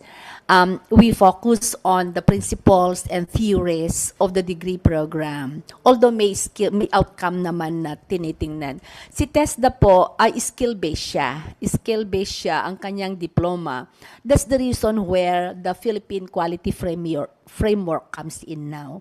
Na in order for us to develop a seamless pathway for those who go first to TESDA and would decide later on to get a baccalaureate diploma in higher ed, meron na po kaming PQF aligning ng kanilang outcomes with a certain PQF level. So ang PQF ng diploma is PQF 5 ang equivalent niya. So ia-assess yan ngayon saan level siya papasok o ilang units pa ang kulang para makadiretso na siya sa baccalaureate na gusto niyang kukunin. But in terms dito sa itong 5 billion na ito is for scholarships to, di ba? Mr. Chair. Scholarships taking up diploma courses or a diploma program. Correct? Yes, Mr. Chair. And you will accredit TVET schools that offer diploma programs. Yes, Mr. Chair. But those TVET schools are also regulated by TED. Tama? On the general education subjects. No, Mr. Chair. Unless, Mr. Chair, there are also actually, Mr. Chair, HEIs na nag-o-offer po Yes. ng skills-based, Like sa amin. competency-based. Yeah, sa amin, Opo. yeah. Opo. So, yun yung confusion. Saan ba papasok si CHED, saan papasok si TESDA in terms of diploma programs? So, Mr. Chair, sa amin po, tama po si Chair Shirley. Ang TESDA po kasi is competency skills-based. Pero meron din pong academic Yes. component. But mostly, Mr. Chair, ay skills training talaga siya. That's why po, ang outcomes or ang resulta ng aming diploma program ay meron kang NC pagkatapos. Several NC. You could acquire up to 5 NC. Yes. Parang every semester, Chair, pwede you as part of the design ng programa nyo na registered sa TESDA, you could get an NC every after semester. Yeah, but itong offered by TVET can also lead to a bachelor's degree. Yes, Mr. diba? Chair. Yes, Mr. Chair. May lead siya. Opo. So I think May ladder siya, Mr. i-rationalize Chair. niyo ito and that when the time comes during the budget, personally I'll ask this because parang may confusion and duplication eh. Because like in our case, we get from CHED, no, yung aming free higher education, yung sa looks. Yung FEH for looks, doon namin tinatap yun. Pero ang offer namin is diploma program. Regulated by CHED and regulated by... Kaya dalawang regulator kami. And we discussed this during EDCOM eh. So I think it's about time to have a clear-cut delineation. Where does that TESDA come in? Where does CHED come in the case of diploma programs? Yes, Mr. Chair. Actually, Mr. Chair, that's one of the deliverables also of the 3 agencies. Well, for this issue is CHED, mainly CHED and TESDA in the trifocal summit that we had in first in Clark and then in Lawag. So, ang mga may mga units po kami sa CHED na nakakausap at we're working closely to develop this more delineated path, mas clear path, but really seamless pathway for learners to start with TESDA diploma program and then ladderize it, Mr. Chair, towards a bachelor's degree, a bachelor's degree from CHED. So, pag-usapan nyo na lang, no? Because on the ground, I know personally because the school sa Valenzuela Technological College, that's the setup right now. Eh. That's why we're also confused actually. Do we talk to TESDA, we talk to CHED in so far as the free higher education. But we tap the TS ng CHED yun. Eh. Doon kami kumukuha. Mr. Chair. So, yes, go ahead. Dr. Just Tirso. a question of clarification. On the scholarship being offered by TESDA on AI, what will a completer get after a certificate or a diploma? Or how long is that scholarship for AI? Mr. Chair, if I may, yung first initial rollout po for this March, it's NC programs, Mr. President. These are what we call single qualification programs. You will receive standalone programs that will result in a national certificate po. But later on, tier, so we are also designing programs that are longer, so diploma programs for AI that could also be ladderized to a degree program. So, Mr. Chair, just to further my inquiry. So, you are, as I got it, it is per module, let's say. Tama ba?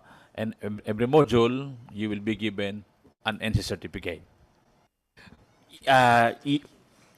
Mr. Chair, Go ahead. actually, Mr. President Terso, itong mga NC programs namin, they are composed of different modules. So there's also a pathway, there's also a package that you could just get a certain module. Ang makukuha mo lang po doon is a COC, what we call a Certificate of Competency or a Certificate of Achievement. Or for right now with the micro-credential course program, you will get a badge. But for a full single qual standalone NC program, which is composed of different modules, national certificate po ang makukuha mo. It's a full qualification. Thank you, Mr. Chair. So, meaning to say, it's a bunch of your certificate of competency. After that, it will accumulate to NC. So, I'm asking specifically on AI, apart from your usual program. So, it's the same with your usual program for AI. Thank you, Mr. Chair. Thank you. Thank you. Yes, Mr. the Chair. chairperson of group. Yeah, we are really concerned with the AI now. That's why last week, Mr. Chair, we had the TED race where we focus on the development of the national AI guidelines. Because much as we would like to embrace the enabling power of AI, we need to remain ethically grounded. So that's the goal of the conference last week, where state university and colleges, private university and colleges, including LUCs, participated with the industry from AI. So it was a very successful one. In order that at the side of CHED, we have already formed a technical panel to evaluate the curriculum of AI. And we will come to that point to address the concern of Dr. Tirso para po makita, are these standalone modules are only for enabling yung parang para alam ng mga manggagawa how to use the AI, but the formal education, the integration of AI in our curriculum will still be set by our technical panel. And side by side with this is we also focus on the capacity building because garbage in, garbage out sa AI. So one state university in the Philippines that we can consider advanced now in AI is Batangas State University. Siya po yung kinomission namin to a certain extent to capacitate our professors. So we will come to that and we will give the report, Mr. Chair, to the committee. Thank you. I just want to for TESDA, I just want to make sure that the special provisions are being complied with, no? Because that's a big discussion we had during the budget deliberations. Yes, Mr. Chair. All right. Thank you. We also invited people from National Electrification Administration. Andito ba, Nea? Yeah, because historically, the electrification of our schools, I'll go back to basic education, is lodged under DepEd. But this year, we lodged it straight to NEA. In fact, that's the reform that we are doing in the budget, so that we will cut the MOA, cut the transfers, we lodge it straight to the departments, and then we have a special provision that will tie up that funds to DepEd in this case. No? So may we get some updates on the 1.2 billion pesos that was allocated to NEA to electrify our schools? Yes, Mr. Chair. Good afternoon, and colleagues from the government offices, and to the committee members also. Good afternoon. We have a brief presentation, Mr. Chair, specific to how we will implement Okay, the yeah, go ahead. 1.295. So just a primer, one-pager. First slide, please. The Department of Energy, Education, or DepEd, is committed of ensuring that no public school, including those in remote mountains and island communities, is left without access to electricity. Just for the context, so to support this objective, the NEA, first slide please, the NEA will implement the electrification of off-grid schools. We are concentrating on the geographically isolated depressed GDAS areas where the IPs usually are located. And pursuant to Republic Act number 12116, General Appropriations Act of 2025, and we have a MOA signed between DepEd and NEA on February 5, 2025. Under that 2025 GAA, an amount of 1.295 billion was appropriated to fund the electrification of these schools under the account of DepEd, but already transferred to NEA just last December for the information. So continuing this commitment, another special provision, number 2, in the 2026 GAA also allocates another 1.295 billion under the National Rural Electrification Program, ensuring the continued implementation of the DepEd schools electrification projects of the current fiscal year. So we have here in the slides two timelines for implementing the 2025 GAA and the 2026 GAA. Next slide, please. So we have a tie-up with the University of the Philippines, College of Engineering, for the design of the school solar power system as plug-and-play solution, making it easy to deploy, operate, and maintain, particularly the schools located in remote and off-grid areas. Initially, the criteria we set here, Mr. Chair, is those off-grid schools that in the next 5 or 10 years could not have access to on-grid electricity. So basically, we started with that. And DepEd had an initial 4,000, about 4,000 of these schools unelectrified, and with that, some 1,043 were just those critical ones that really will not have access to on-grid electricity in the next 5 to 10 years. The rest will have a chance to be connected to the grid if ever. So we concentrated on the 1,043, and for the first year, some 300. That's for the 1.295 in the 2025 GAA. And then this year, 2026, another 300. So for the 1,043, that will take us about 3 years of implementation.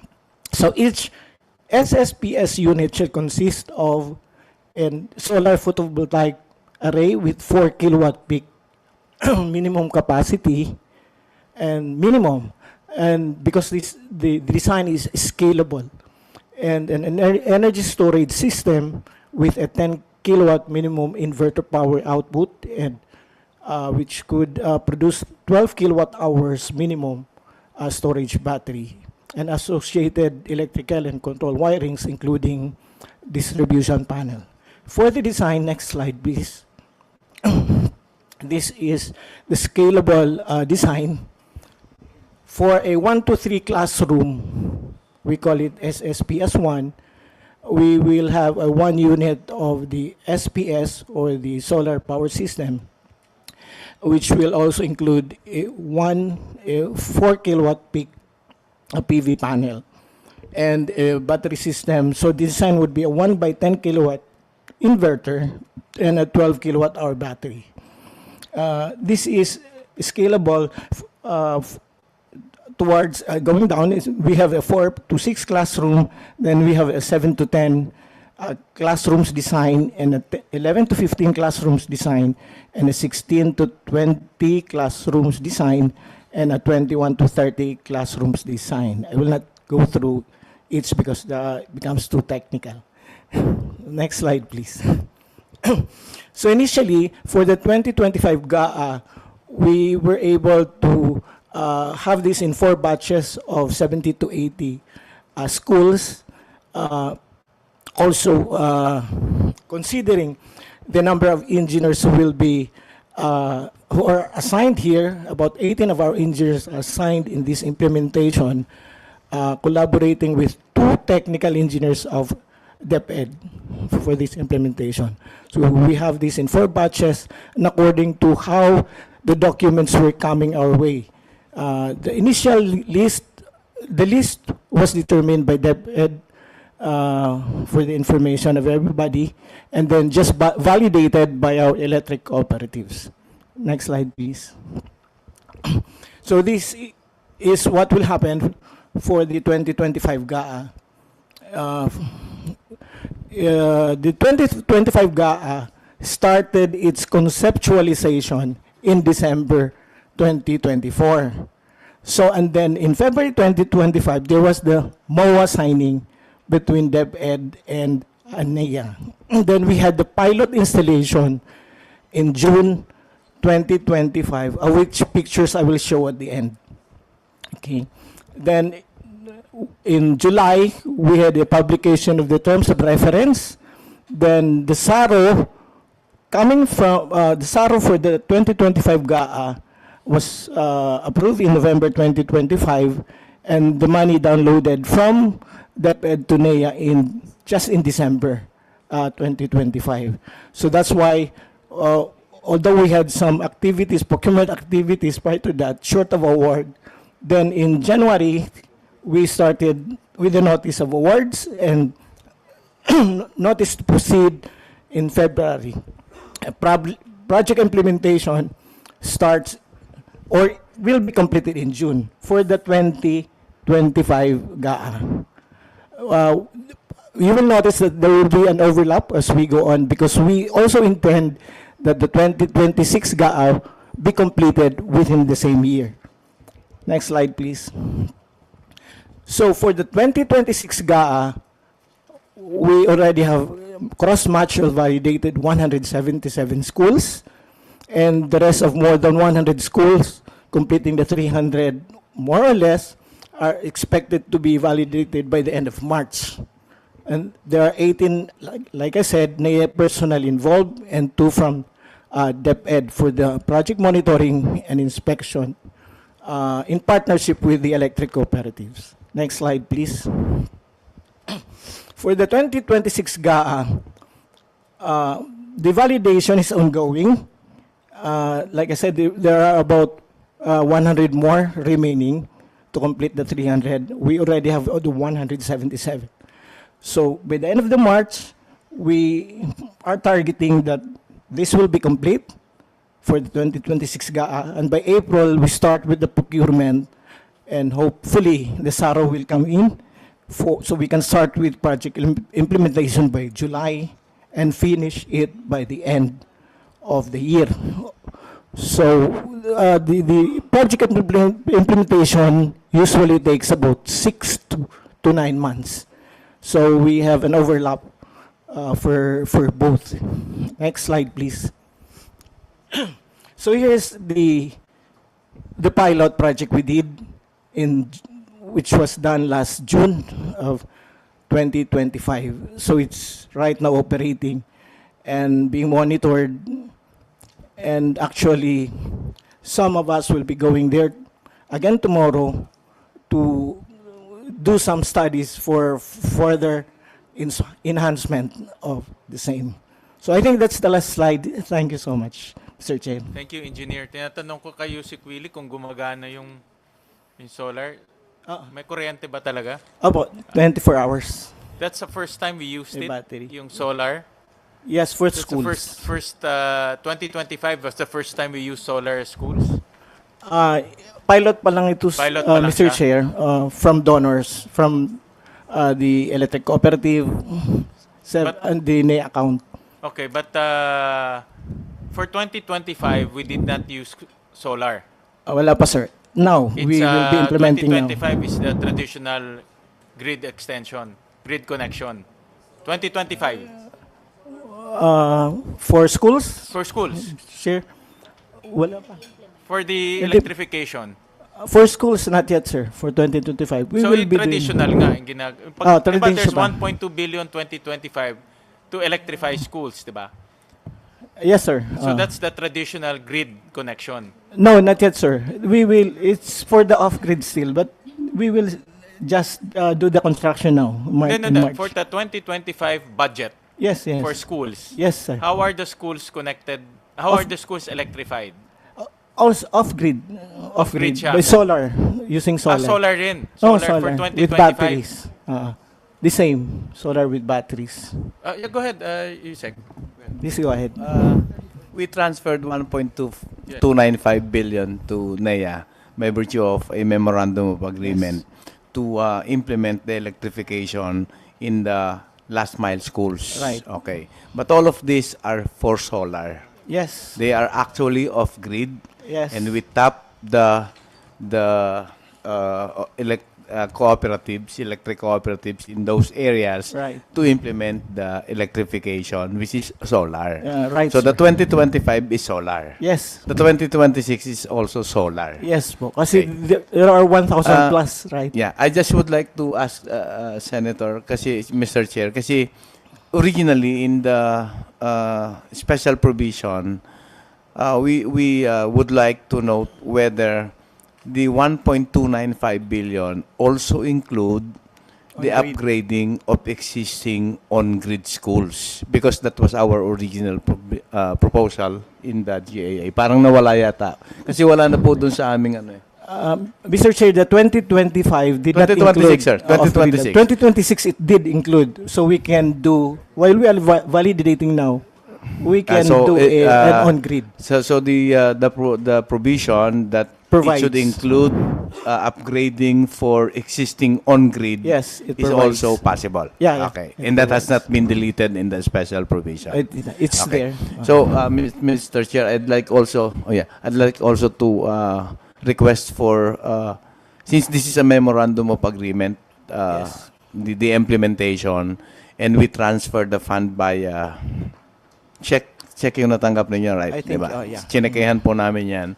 And so we would like, based on the timeline that was presented, project completion will be happening by June of 2026. Yeah, for the 2025. Yeah. So for the 2025. So Yeah. we would like to request an updated report on that, because it's still, Yeah. while it is being transferred, the fund accountability is still at DepEd. Yes, yes. So we would like to noted on that. secure monitoring on that particular aspect. Thank you, Mr. Chair. That's a very good point, Yusek. Because in different agencies, not only DepEd, but some agencies, we transferred directly to the agencies implementing the project, so that we save time on the MOA, on the transfers. Because looking at your timetable, for example, in 2025, the 2025 GAA budget, the project completion will be June of 2026. So Hopefully, almost a year and a half. No? In which the MOA came 2 months after, and then yung SARO came 6 months after. Mr. Chair, we did receive the 1.295 just in December December. of 2025. 2020, December 23. But the SARO came out 2025. November. November. Almost 1 year. Mm. Almost 1 year. No, November 2025. 25. Oh, yeah. So we hope that this new scheme that we are doing, transferring directly to the agencies, will cut the time, will make it shorter, cut the time to 1 year, to a maximum of 1 year, and then make it more efficient. No? So based Yeah. on your timeline, by December, tapos na yung mga we project. will be done by both. Oo. Hopefully. Oo. We will do a report and we'll update you on this. But I think just like PCC and NDA, I suggest you create a technical working group so that the reporting mechanisms will be seamless. Yes, Mr. Chair. There are 2 engineers actually involved in DepEd. Yeah, go ahead, Yusek. Meron lang po kami, we're developing a system where we can do the updating and monitoring. So the 2 engineers that we assigned to the electrification program will be asking to communicate on that. Yeah. Doon po sa 2026 may saro na po kaya. Wala Pa rin. Yan ang medyo So natin. it's a challenge target natin. timeline. Yeah. Okay. Thank you very much po. Mr. Chair, thank you. Thank you. So, it's good news that within the year, by December 2026, the fund allocated for 2026 will be realized, no, in terms of project completion. And the technology for solar, is it proven? Are the end users happy at the end? Mr. Chair, we would like to note that solar power, although we made it last year to be as bold as it was, but the solar energization of last mile schools has been happening for quite a while in the department. So for all of those last mile school na merong electrification, hindi na po generator set ang ginagamit namin. Talagang naglalagay na ng solar. At a minimum of at least 8 kilowatt for right. a single or But with two solar, classrooms. kasi the most important there is maintenance Yes po. of batteries and batteries. electrical. The batteries, Mr. Chair, are guaranteed for 10 years, 4,000 cycles. Okay. So, And these guaranteed are for 10 maintained years. by NEA or by the electric co-op? By the electric Yeah. co-op. Yan yung maganda, Section. electric co-op This nag-maintain. time, Oo. Yeah. Okay. Thank you for the update, and it's good news that we'll see fruits by December of 2026. We also invited the National Academy of Sports. This is an agency under DepEd, yung NAS, National Academy of Sport, attached agency of DepEd. And we invited NAS because of its perennial habit of underspending. No? So, but even nag-underspend kayo, binigay namin full amount yung request nyo. No? So, magkaka-underspending ba ang 2026? Magandang hapon ho. Because I'm also the Right. sponsor and author of this law, so I want to support the NAS, but you have to justify the budgets that you are getting and spend it. No, so we want to get. That's why we made a special request for your appearance to update us on your spending plan, because historically, I'll just flash this. No? Historically,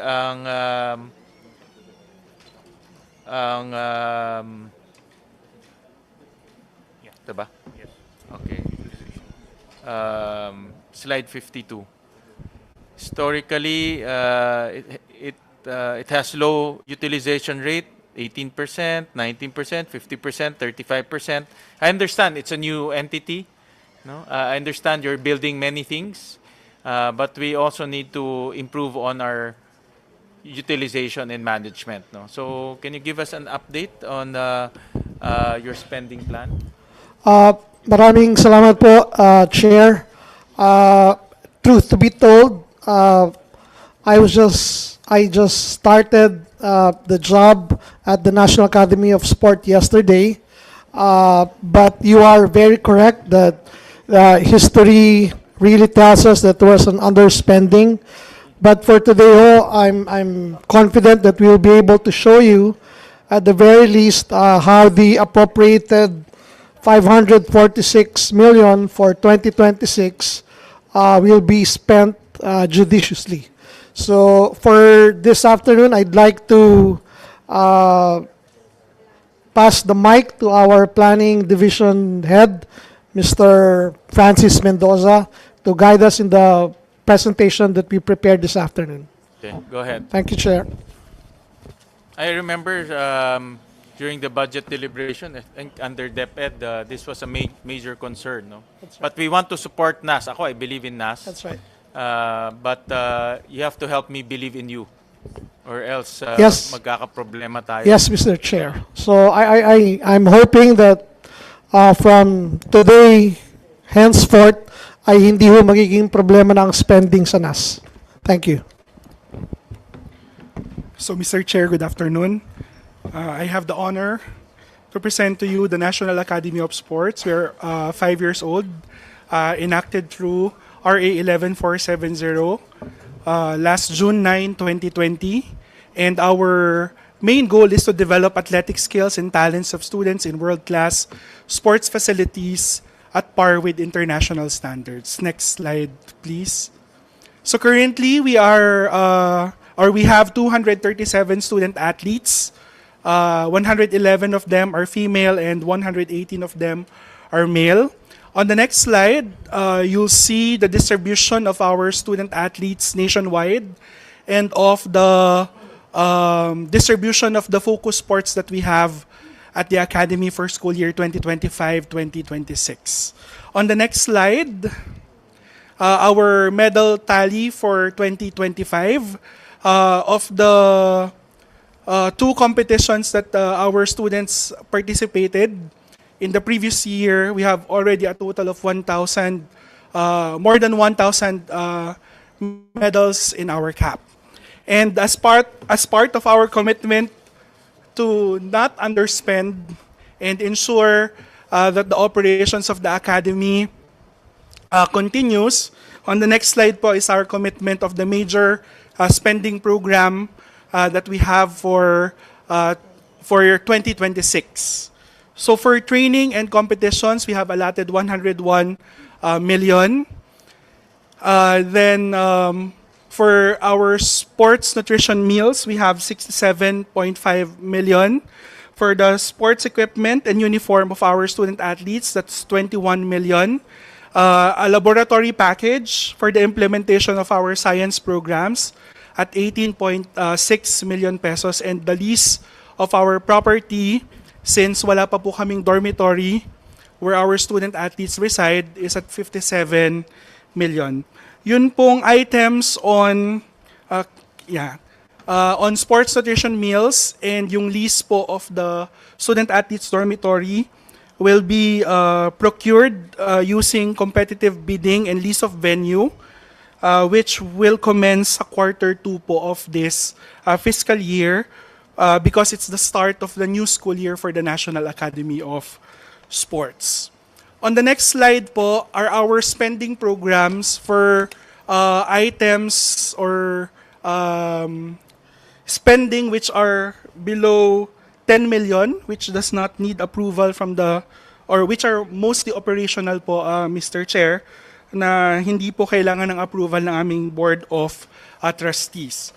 So yan din po yung mga mode of procurement that we'll be using. And on the next slide po, ang distribution po niya, Mr. Chair, for the first quarter, we're committed to spend 42.06% of our allotment. On the second quarter, we plan to spend 48.97%. And on the remaining 2 quarters po, 7.93 and 1.04%. So that will be able to reach the ideal spending capacity of the agency. So ito pong pinapakita naming spending program are exclusive of our PS and our professional services allocation.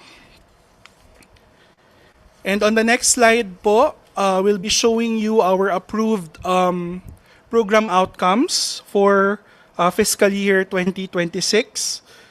So our organizational outcome po is focused on access to quality and enhanced secondary education and high-quality sports training program in world-class facilities, enabling our student athletes to excel in their respective sports and pursue their chosen future education, profession, or career achieved. For our outcome indicators, number 1, percentage of student athletes meeting the learning standards. Since hindi, for school year 2025, 2026, currently po nasa 237. So we're meeting this target. Ang learning standards po is based on our SA's contract with us, scholarship contract with us, that they should maintain an 80% grade point average in their academic studies and 85% sports assessment grade in their sports training program. For our retention rate of student athletes po, it's pegged at 88%. In the previous school year po kasi, our attrition rate, students who are transferring to other schools, hindi naman po sila necessarily nagda-drop out, is at 14%. So we're trying to reduce it po to 12% for this school year. And I think we could achieve this po because we still have 237 students from grade 7 to 11. And the percentage of student athletes qualifying in international or national competitions, we peg it po at 80% or 200 of the 250 students that we targeted. And for our program outcomes po on the output indicators on the next slide, a total number of 4 profiled NAS programs. Ito po yung aming admission program, our sports development program or our training program, our student athlete support services program, and our curriculum delivery and development.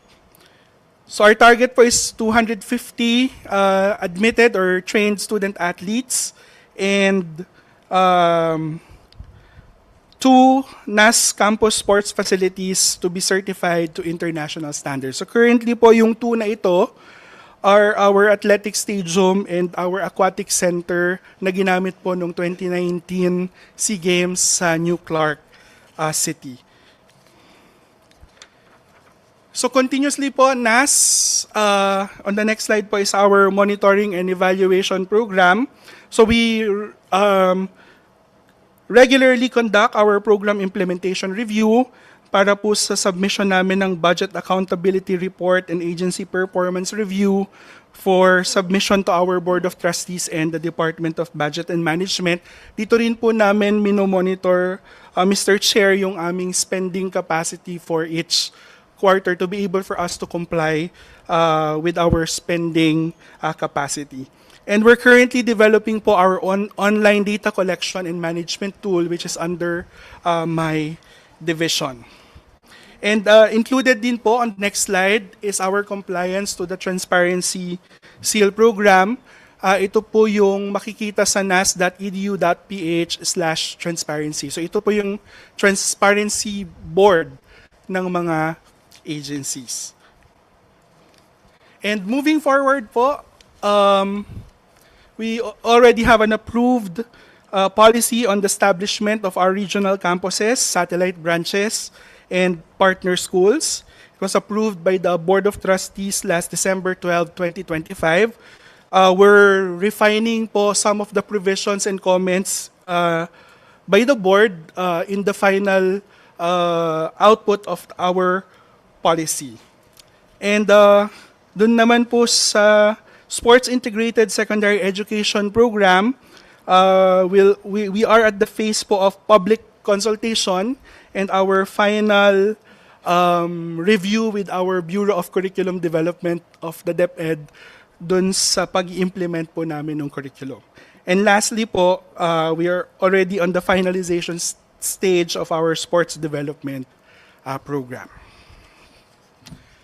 On the next slide po are the continuous improvement of our campus. Though yung capital outlay po on the construction of facilities are with BCDA. So yun pong aming high-performance building, our staff residence and gymnastics hall is at 92.98% complete. So waiting na lang po kami dun sa remaining around 7% that has to be complied with para po ma-turn over sa amin at magamit na po ng mga students yung mga buildings na ito. And on the last slide po, which will dramatically reduce our lease agreement, kasi po nagli-lease po kami currently ng aming student dormitory. So awarded na po noong February 18, 2026 Again, the funding po is from BCDA sa construction po ng 4-story student dormitory for the National Academy of Sports. So with that po, that's the status po of our spending program, Mr. Chair, sa National Academy Thank you, of Sports. Mr. Mendoza. I was looking at your budget. Wala kayong capital outlay, di ba? Because the capital outlay, the building is lodged under BCDA. Tama po, Mr. Chair. So, what you have to spend is really MOE.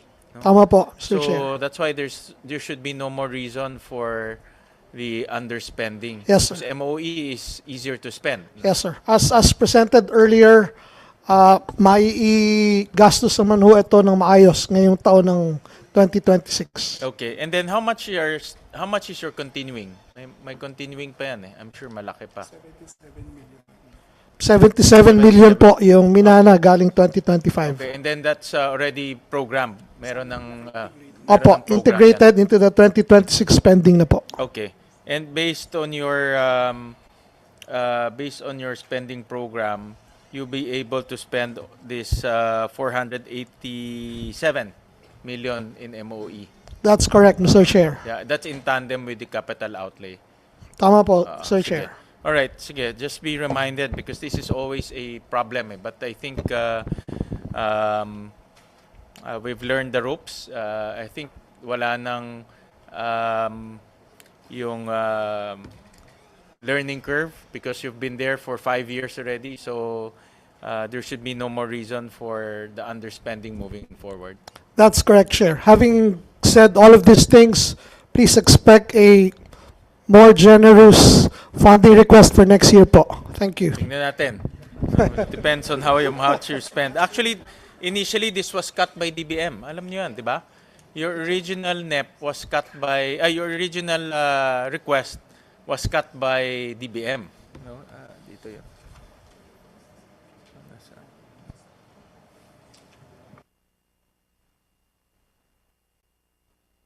In the NEP it's 246 million and then we raised it to 540. That was your original request eh. Because nga we want to support the NAS. It was cut by DBM because of the underspending. No? That's correct, Mr. Chair. That's why if you don't spend it, I'm sure DBM will cut it again. All right. Okay, so one more program that I want to ask DepEd is the GASPE program, which is a significant program under the DepEd. It's for 2026. It's 41 billion pesos. Let me just flash it. No, it was not increased or decreased by Congress. No, status quo lang siya. But I noticed, Yusek Edson, that the utilization, yan, no? 41 billion. Utilization over the years has gone down, even the obligation rate. What is the reason for the utilization going down? Is it because of the, next slide, because of the problems that we are seeing in mga ghost students? Is it the validation takes time to validate? So can you give us an explanation on? Thank you, Mr. Chair. For the GASPE programs, there are a lot of factors in play. First, of course, meron po yung mga ghost students nga. So there are fewer, nabawasan po tayo ng binabayaran since nafa-flag na po, nauhuli na natin sila. So bumababa po. There are also reasons na, for instance, hindi how do I say this? Hindi na kaya na mag-top up ng students. So hindi na sila nag-apply sa private school. So public lang po sila. So yun po. And then there are also issue on the timing. Kasi po paminsan po yung billing would come November, December, and then may cash requirements po. So may napaprioritize. So ang payment na to would happen January, February of the next year, which is like, for instance, now I'm signing a lot of payment for GASPE for the previous year. Ang sa GASPE po kasi, the obligation, the disbursement and payment almost in one go lang po yung signing po nun. Otherwise, ang daming, sobrang dami talaga ng documents na to, Mr. Chair. So, that's what we do, isang bagsakan yung bawat pile of documents, pile of schools. Doon ako magpipirma ng ORSDV, LDDAP. It's one-time payment. So, yung obligation nun, not necessarily nare-record on the year when it was incurred. So, namumove po siya. So, ngayon, January, February, March, even March, may mga billings pa po ako na pinipirmahan. So, we're in fact right. We just had our finance mancom yesterday. I think may 6 billion pa nga na parating sa office ko po. So, may mga ganong issue lang po na technicalities. Isip ko baka bumababa pa yung enrollment sa mga GASPE programs like ESC, voucher program. Itong dalawa lang mang pinakamalaki, ESC and voucher program. Is it going down or is it because of the additional audit or additional audit procedures or additional validation procedures, bumabagal siya? I may have to validate, Mr. Chair, but for ESC, I'm almost sure na bumaba po siya because medyo may kababaan na po yung subsidy amount natin. It's just 9 to 13,000 for ESC. So meaning their top-up is bigger? The top-up is bigger, so medyo... So the number of students bumababa talaga? Bumababa rin po. Okay. Sa senior high school, I don't think bumababa, but yun nga, may nafa-flag tayo na ghost. And I think even organically, mas mababa po yung total enrollment na ng department. Parang, we used to have 27 million, now it's 26, 25 million. So bumaba talaga yung students po. Overall. Yes po. That's not good. Pag bumaba yung students overall. I'm not sure if it's population or for others. Historically, tuloy-tuloy yan. Historically, we grow at least 1 million students a year. Historically, more or less. So sinubukan po namin hanapin bakit nga po 27 yung previous year. This year, 26 million lang. But apparently, kahit habaan namin yung nag-extend na kami ng deadline for inputting yung mga students, talagang yun lang yung number na naabot namin eh. I would imagine during the pandemic that is the problem, but ngayon we have fully recovered. No, the reason why I'm asking is it because of the enrollment. If the enrollment for GASPE, particularly ESC and voucher programs going down, then there's room to save amounts this coming year. Yun yung chain of thought ko. Yes po, but we're also already studying increasing the subsidy amount po to make it more competitive.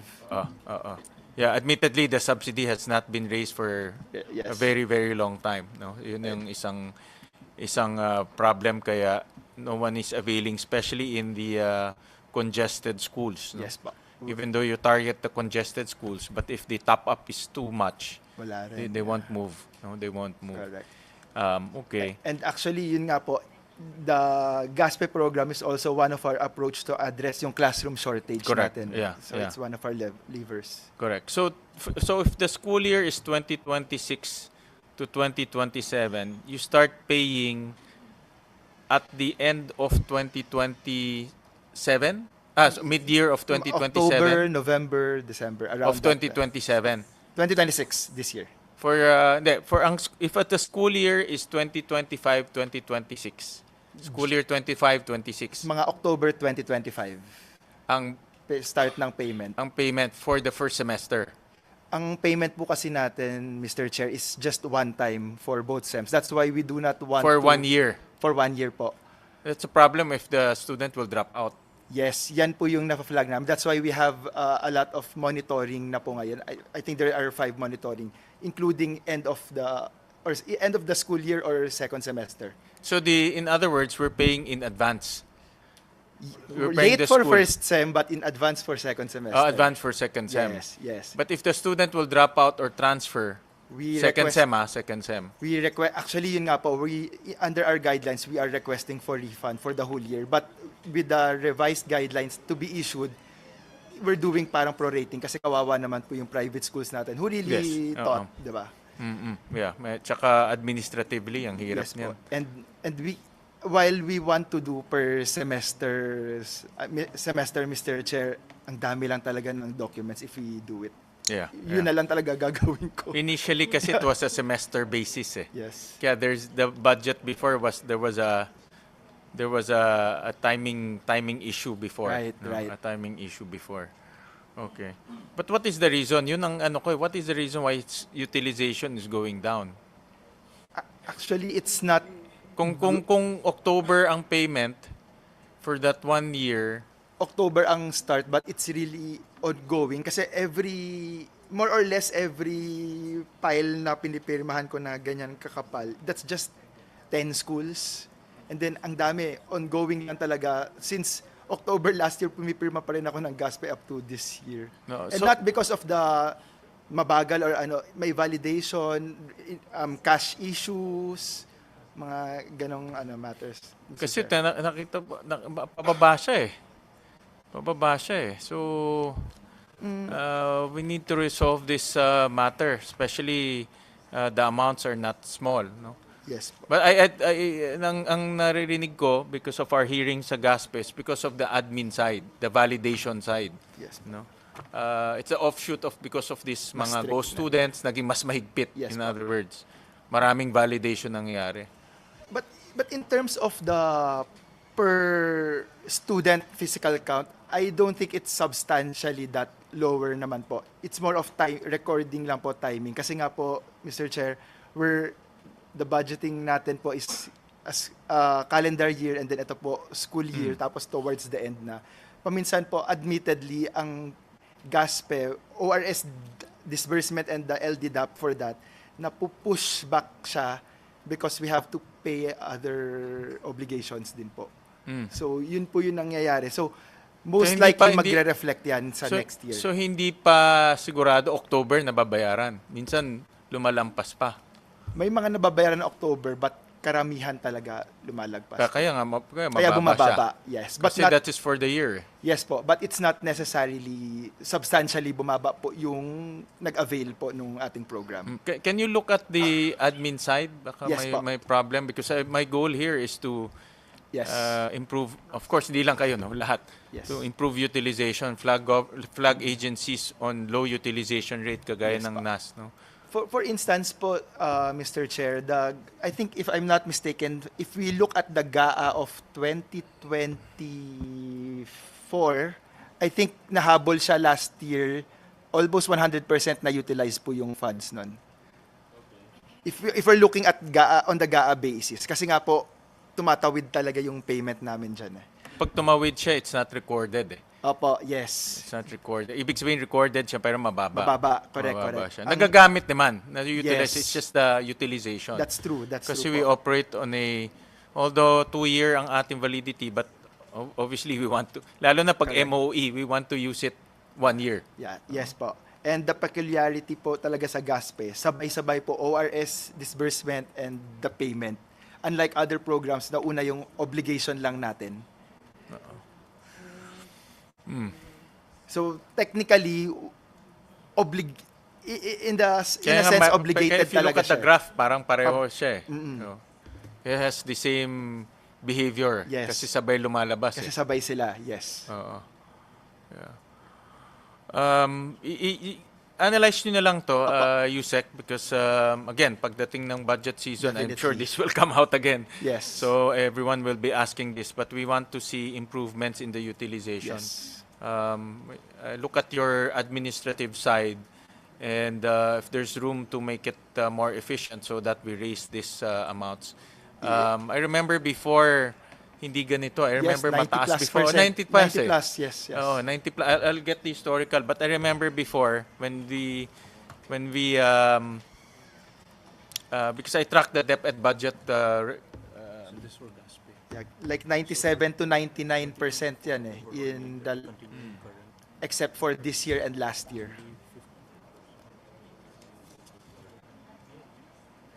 Yeah, like for example, Yeah.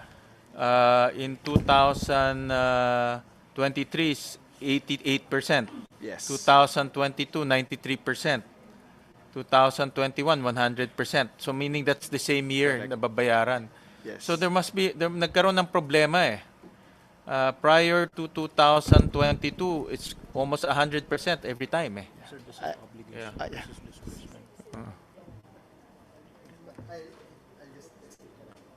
Sige. If sige. Sige, if there's we'll have a executive session on that But I'm just putting it on record that prior to that 100% siya. Kaya nga never namin tinatanong tong GASPE because it was quite efficient. The problem before was the utang. Nagkakaroon ng utang siya. But nahabol rin yun eh. Nahabol rin siya. So just look at this and my view here is we have a problem to fix. No? Okay. All right. With that, I've covered all the major programs of DepEd.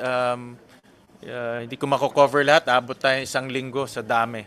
No? So, but just as a reminder, also in the general provision, there are transparency requirements across all agencies under the law.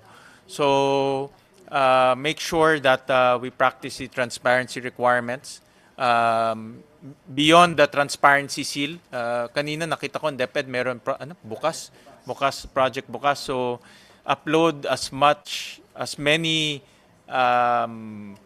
data, as many documents as possible to practice transparency. This is part of the introduction that we put in the General Appropriations Act. So with that, thank you very much for your time.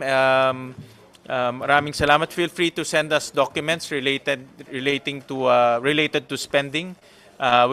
This is a continuous effort of the Finance Committee, and we'll do this across different agencies. So maraming salamat po. This hearing is hereby suspended.